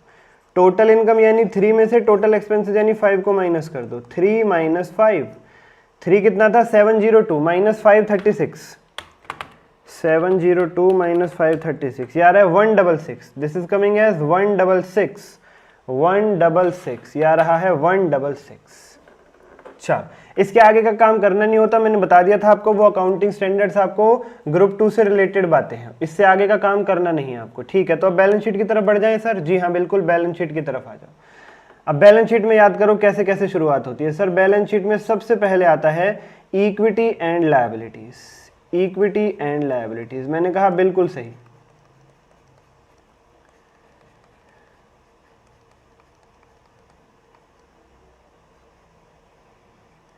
इक्विटी एंड लायबिलिटीज में फिर आता है शेयर होल्डर्स फंड्स। ये तो मेन हेडिंग है, लिखनी है। शेयर होल्डर फंड में फिर हम लिखते हैं सबसे पहले शेयर कैपिटल कितनी है वो, और फिर reserves and surplus. Share capital कितनी है ढूंढना आपके क्वेश्चन में। 300 रुपए डायरेक्ट दे रखी है, equity share capital 300। Reserve and surplus में कितना आएगा? रिजर्व एंड सरप्लस में कितना आएगा? आइए जरा ये मैं आपको सिखाता हूं कि रिजर्व एंड सरप्लस में कितना आएगा। लिखना मत अभी, खाली सुनना मेरी बात। कौन कौन से रिजर्व है आपके क्वेश्चन में? आपके क्वेश्चन में एक है सिक्योरिटी प्रीमियम रिजर्व 40, ठीक है सर। आपके क्वेश्चन में एक है जनरल रिजर्व 130, ठीक है सर। आपके क्वेश्चन में एक P&L है सर। P&L भी रिजर्व होता है, बिल्कुल P&L भी रिजर्व होता है, जिसमें शुरू में कितने रुपए पड़े हैं? 72। अभी और करंट ईयर में कितना प्रॉफिट कमा लिया वो भी P&L में चला जाएगा 166। और इसमें से मालिकों को कितना डिविडेंड बांट रहे हैं? 18। देखो इंटरिम डिविडेंड लिखा हुआ है ना 18, वो है ये। तो P&L नाम के रिजर्व में बचेगा 220, इसमें बचेगा 220 माय डियर फ्रेंड्स। और एक रिजर्व और आएगा आपके पास, रिवैल्यूएशन रिजर्व। जो आप वैल्यू बढ़ा रहे हो ना अपने एसेट की, किस एसेट की वैल्यू बढ़ा रहे थे हम? अरे मिल जा भाई, ये सेकंड पॉइंट, लैंड की वैल्यू को बढ़ा रहे हैं 3,60,000 से, तो ये जब लैंड की वैल्यू बढ़ती है ना तो एक रिजर्व क्रिएट होता है, एक रिजर्व क्रिएट होता है my dear friends, revaluation reserve. अच्छा 360 तक ले जाना है बढ़ा के, ऑलरेडी वैल्यू 220 है तो 140 से इंक्रीज करना है, 140 से। तो ये आपके टोटल रिजर्व हो जाएंगे 170, 390, 530, 530 आएगा। ठीक है सर, ठीक है। तो रिजर्व एंड सरप्लस में आएगा आपका 530। चलो लिखो रिजर्व एंड सरप्लस में 530, 530 530। अच्छा उसके बाद share application received against share warrant, ऐसा कुछ भी नहीं है। Share application money pending allotment, वो भी कुछ नहीं है। ठीक है सर, तो हम नॉन करंट लायबिलिटी की तरफ आ जाएं। बिल्कुल, तुम नॉन करंट लायबिलिटीज की तरफ आ जाओ। Non current liabilities, non current liabilities. Non current liability में सबसे पहले आती है लॉन्ग टर्म बोरोइंग, लंबे समय की उधार। ढूंढो लंबे समय के लिए, 1 साल से ज्यादा के लिए क्या क्या उधारी ले रखी है आपके बिजनेस ने। अपना ट्रायल बैलेंस पढ़ना शुरू करो। Land, plant, machinery, trade receivable, inventory, bank, effective expense, administration, debenture, interest, in time dividend paid, equity capital, 10% debentures, 10% debentures आ जाएंगे इसमें 200 रुपए के। और कुछ भी नहीं है लंबे समय की उधारी, बस यही है, डिबेंचर्स ही होते हैं लॉन्ग टर्म बोरोइंग, और कुछ भी नहीं है आपके क्वेश्चन में। तो सीधा आप करंट लायबिलिटीज पे आ जाएं कृपा करके। करंट लायबिलिटी भी एक ही है आपके क्वेश्चन में, ट्रेड पेबल्स। करंट लायबिलिटी भी एक ही है my dear friends, trade payables 52, trade payables 52। तो ये आपका लायबिलिटी साइड का टोटल निकल के आ जाएगा 800, 200, 1030, 1082, 1082। और हम एसेट साइड की शुरुआत कर लेते हैं। Let's start the asset side now. Assets में क्या क्या होता है सर? सबसे पहले आते हैं एसेट्स में नॉन करंट एसेट्स। बिल्कुल सही। देखो कौन कौन से नॉन करंट एसेट्स हैं, मतलब ऐसे एसेट्स जिन्हें आपने यूज करने के लिए रखा हुआ बिजनेस में जो 1 साल से ज्यादा चलेंगे। सर लैंड है, बिल्कुल ठीक। सर प्लांट एंड मशीनरी है, बिल्कुल ठीक। और तो कुछ नहीं है, 2 ही चीजें हैं, एक लैंड और एक प्लांट एंड मशीनरी, एक लैंड और एक प्लांट एंड मशीनरी। अब सुनना मेरी बात, पहले सुनना, खाली लिखना मत, खाली सुनना। लैंड जो है वो कितने की है सर? 360 की। बढ़ा दिया ना आपने उसे, पहले 220 की थी, बट आपके क्वेश्चन ने कहा बढ़ा के 360 ले जाओ। तो अब नई बैलेंस शीट जो बना रहे हो उसमें अपडेटेड फिगर पे ही लिखोगे, 360 पे लिख के चलोगे। ठीक है सर। और आपकी plant and equipment, plant and machinery जो है उसको कितने का लिखोगे? सुनना मेरी बात, शुरू में था 770, जिसमें से 10 की आपने सेल कर दी थी, हम पहुंच गए थे 760 तक। हम पहुंच गए कहां तक? 760 तक। उसमें से हमने करंट ईयर में जो डेप्रिसिएशन लगाया 76, वो तो माइनस होगा ही होगा, और आज तक का जो डेप्रिसिएशन आप अभी तक लगा चुके हो यानी प्रोविजन फॉर डेप्रिसिएशन, वो भी माइनस करना है, वो भी माइनस करना है। आज तक का जो डेप्रिसिएशन आप लगा चुके हो। आप अपना क्वेश्चन देखो, मैं दिखाता हूं आपको क्वेश्चन। एक प्रोविजन फॉर डेप्शन नाम की चीज दिखेगी आपको, ये देखो, प्रोविजन फॉर डेप्रिसिएशन 172। क्या है ये प्रोविजन फॉर डेप्रिसिएशन? यही बता रहा हूं मैं आपको, ये है आज तक का डेप्रिसिएशन। तो आपकी लैंड और प्लांट मशीनरी ये सब कॉस्ट पे लिखी हुई है, ये सब कॉस्ट पे लिखी हुई है दोस्तों। इन पे आज तक का डेप्रिसिएशन जब आप माइनस कर दोगे और करंट ईयर का भी डेप्रिसिएशन माइनस कर दोगे, तब इनकी बुक वैल्यू निकल के आएगी, जिसे आप बैलेंस शीट में लिखोगे। इसलिए 172 माइनस करना भी जरूरी है। लेकिन 172 माइनस करते वक्त उसमें से 8 हटा देना और बचा हुआ 164 ही माइनस करना। सर ये 8 क्या है? हटा दिया जो आपने, जो मशीनरी बेच दी उस पे आज तक का डेप्रिसिएशन था 8, उसे तो हटा दो ना, वो तो बिकी गई। अब उसे आप अपनी बैलेंस शीट में क्यों कंसिडर करोगे? वो तो बिकी गई, उसे हटाओ यहां से। 164 ही माइनस होगा, तो ये हो जाएगा 760 माइनस 76 माइनस 164, ये आ रहा है 520। This is coming as 520। तो यहां पर आप लिखोगे नॉन करंट एसेट्स में a PPE, property plant and equipment 520, 520। उसके बाद करंट एसेट्स का नंबर आता है, नंबर 2 पे आएंगे करंट एसेट्स। करंट एसेट्स कौन कौन से हैं ढूंढो अपने क्वेश्चन में। करंट एसेट कौन कौन से हैं ढूंढो कृपा करके अपने क्वेश्चन में। सर करंट एसेट में है हमारे पास, क्वेश्चन पढ़ो। एक तो इन्वेंट्री है 86, नंबर 1 इन्वेंटरीज 86। फिर है ट्रेड रिसीवेबल्स 96, और नंबर 1 है cash and bank. C and B का मतलब होता है कैश एंड बैंक। कितना लिखा हुआ है कैश एंड बैंक में? कैश एंड बैंक में सर 20 लिखा हुआ है, 20। तो आप भी कैश एंड बैंक में सीधा 20 लिखो और काम खत्म करो।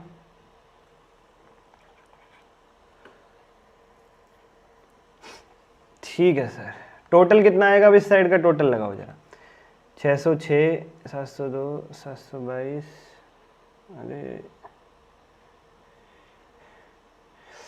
अरे माय डियर फ्रेंड्स, 1 सेकेंड, 520 तो ये प्लांट इक्विपमेंट था, प्लांट मशीनरी। लैंड भी तो है 360 की। ओहो, तो पीपीई में टोटल 880 लिखना था ना। ठीक। पीपीई में आएगा 880, 880, 880। अब करो जरा, 880 प्लस 96 प्लस 86 प्लस 20, ये भी यही आ रहा है 1082। हमारी बैलेंस शीट हो जाती है टैली। अब कुछ लोग कह रहे हैं सर आपने बैंक बैलेंस सीधा 20 कैसे लिख दिया? वो सस्पेंस में जो पैसे आए थे वो भी तो हमने वही था जो एसेट बेच के आए थे, तो वो 4 से बढ़ाओ, 20 की जगह 24 लिखो यहाँ पे। दोस्त ऐसा है, वो 4 रुपीज ट्रायल बैलेंस के अंदर गिवन थे और क्रेडिट साइड गिवन थे, मतलब उनकी एडजस्टमेंट एंट्री हो चुकी है। ट्रायल बैलेंस के अंदर पहुंचने का मतलब है एंट्री हो गई थी। कैश में जब पैसा आया था वो हमने लिख दिया था, बैंक में डेबिट साइड कोई दिक्कत नहीं थी, उसमें क्रेडिट क्या करना था ये पता नहीं चल रहा था हमें। मैं आपको डिटेल में समझाने की कोशिश करता हूं। ये बात हमने जब 4000 में बेचा एसेट को तो हमारा कैश अकाउंट डेबिट होता है 4000 से, ठीक है। और हमने जो एसेट बेचा उसकी बुक वैल्यू 2000 रुपए क्रेडिट हो जाती है। और माय डियर फ्रेंड्स, 2000 का जो हमारा फायदा है profit on sale of fixed asset, credit all income and gain वाले रूल के हिसाब से वो क्रेडिट हो जाता है। ये जनरल एंट्री होती है। 4000 रुपए आ गए तो कैश अकाउंट में डेबिट 4000, बदले में 2000 का एसेट चला गया और 2000 का फायदा। सर 2000 का कैसे गया एसेट? अरे भाई 10 में खरीदा था, 8000 आज तक का डेप्शन, तो वैल्यू 2000 ही बची थी ना उसकी।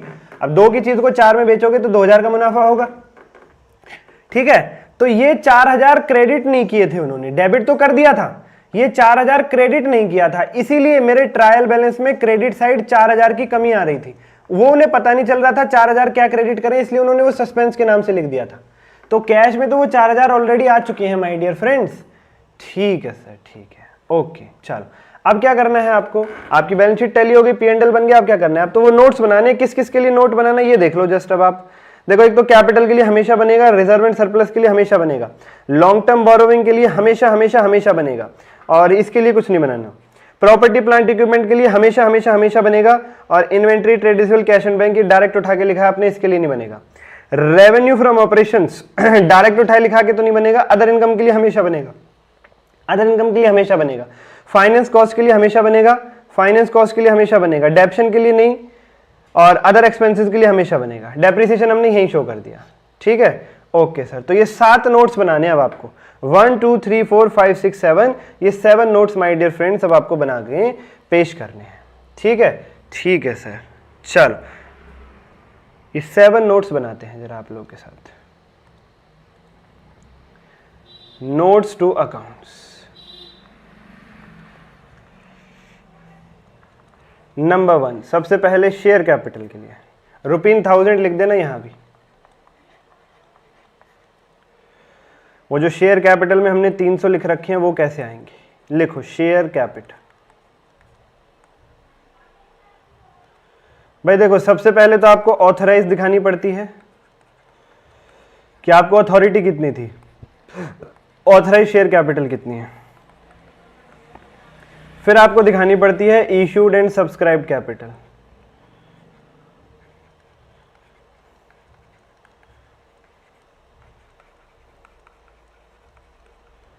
तो ऑथराइज कैपिटल आपके क्वेश्चन ने बता रखी थी कि आप 40,000 इक्विटी शेयर्स इशू कर सकते हो, 10 रुपए ईच वाले, एट द रेट 10 ईच। तो ये 4 लाख हो जाता है, बट 3 जीरो यहाँ पे ऑलरेडी लगी हुई है तो 400 लिखोगे। लाख में 5 जीरो आती हैं, लेकिन 3 ऊपर लगी हुई हैं तो आप 2 ही जीरो और लिखोगे, 400 यानी 400।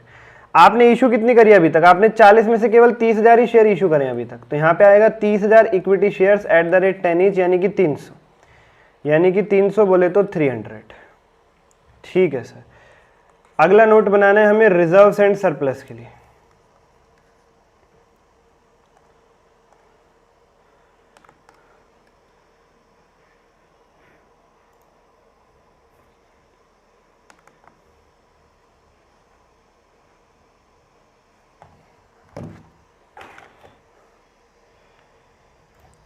रिजर्व एंड सरप्लस में क्या क्या है आपके पास बता देता हूं।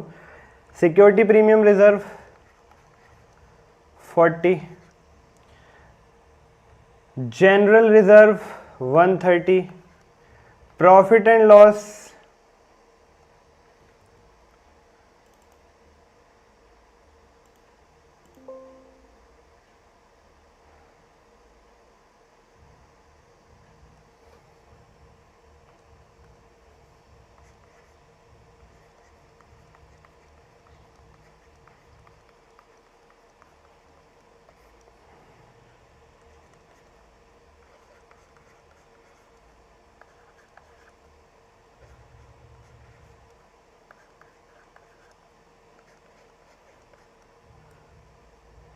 प्रॉफिट एंड लॉस में कैसे कैसे लिखोगे? प्रॉफिट एंड लॉस में सबसे पहले ओपनिंग बैलेंस लिखोगे, उसका जितना था ओपनिंग बैलेंस था उसका 72, फिर आपने करंट ईयर में कितना प्रॉफिट कमाया वो लिखोगे, प्रॉफिट इन करंट ईयर जो कि है 166, उसमें से कितना आपने डिविडेंड बांट दिया ओनर्स को वो हट जाएगा, और बचा हुआ पैसा मतलब कंपनी ने रिजर्व में डाल रखा है, आज भी उन्होंने कंपनी में ही रखा हुआ है वो पैसा 220। भाई 72 का प्रॉफिट शुरू में था, 166 और कमाया, टोटल हो गया 238, उसमें से 18 ही दिया है ओनर्स को डिविडेंड के रूप में, 220 रुपए जो बचे वो आज भी बिजनेस में ही मौजूद है रिजर्व्स के रूप में। फिर एक रिवैल्यूएशन रिजर्व आ जाएगा आपका, रिवैल्यूएशन रिजर्व पूरा लिखना है आपको, रिवैल्यूएशन रिजर्व आरआर शॉर्टकट में मत लिखना तुम, ठीक है सर। रिवैल्यूएशन रिजर्व 360 पे ले गए आप 220 की मशीनरी को बढ़ा करके 140, तो ये टोटल रिजर्व आ जाएगा निकल के आपका 530।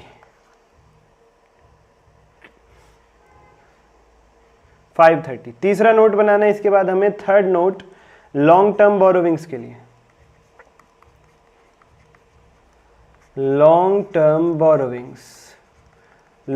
बोरोविंग्स में एक ही चीज थी हमारे पास, 10% डिवेंचर्स, कितने रुपए के? 200 के, 10% डिवेंचर्स 200 के, और कुछ भी नहीं था, ठीक है सर। चौथा नोट हमें बनाना है property plant and equipment PPE के लिए, जिसमें एक तो हमारे पास लैंड है, जो 220 की थी हमने 140 से बढ़ा दिया, उसे 360 की लैंड हो गई, और एक हमारे पास है प्लांट एंड मशीनरी जिसकी ओपनिंग वैल्यू थी 770, जिसमें से हमने सेल कर दिया 10 की कॉस्ट वाला प्लांट मशीनरी, बचा 760, फिर उसमें से हमने डेप्रीसिएशन लगाया करंट ईयर का 76 और प्रोविजन फॉर डेप्रीसिएशन जो करंट ईयर से पहले आज तक डेप्रीसिएशन लग चुका था, करंट ईयर से पहले तक 172 माइनस 8 यानी 164। तो ये हमारी फिगर निकल के आ गई थी 520, और ये टोटल आया था पीपीई 880 880, ये टोटल पीपी आया था 880 880। लिख लो जरा इसको अपने पास, पॉज करके लिख लेना। उसके बाद पांचवा जो नोट्स टू अकाउंट्स बनेगा वो बनेगा अदर इनकम के लिए। अदर इनकम में एक ही इनकम थी हमारे पास, profit on sale of machinery, 4000 minus 10,000 minus 8,000 यानी कि 2000, 2 लिखिएगा खाली और ख़त्म कीजिएगा, क्योंकि रुपीन 1000 चल रहा है ना। ठीक है सर ये क्या लिखा है आपने? भाई देखो प्रॉफिट निकालने के लिए हमें दो चीज़ें चाहिए होती है, एक तो सेल प्राइस और एक बुक वैल्यू, कितने में बेचा और हमारी वैल्यू कितनी थी। तो 4000 में बेचा, हमारी वैल्यू 2000 थी, 4000 माइनस 2000, 2 का फायदा। हमारी वैल्यू 2000 कैसे है सर? 10 में खरीदा, 8 का डेप्शन लगा चुके थे हम अभी तक, तो 2000 ही बची थी हमारी बुक्स में वैल्यू। ठीक है सर। छठा नोट बनेगा अपने पास, फाइनेंस कॉस्ट में क्या क्या ब्याज है, किस किस चीज का ब्याज है। हमारे क्वेश्चन में एक ही ब्याज था, इंटरेस्ट ऑन डिवेंचर्स 20। और 7th आखिरी नोट बनेगा अदर एक्सपेंसेस का, कि भाई अदर एक्सपेंसेस 120 कैसे आए हैं। इसमें 3 थे, एक तो फैक्ट्री एक्सपेंसेस 60, एक सेलिंग एक्सपेंसेस 30 और एक एडमिन एक्सपेंसेस 30। एडमिन एक्सपेंसेस 30, तो ये टोटल था 60, 30 और 30, 120, 120, 120, 120। चलो नोट कर लो अपने पास इसको, please note this down with you.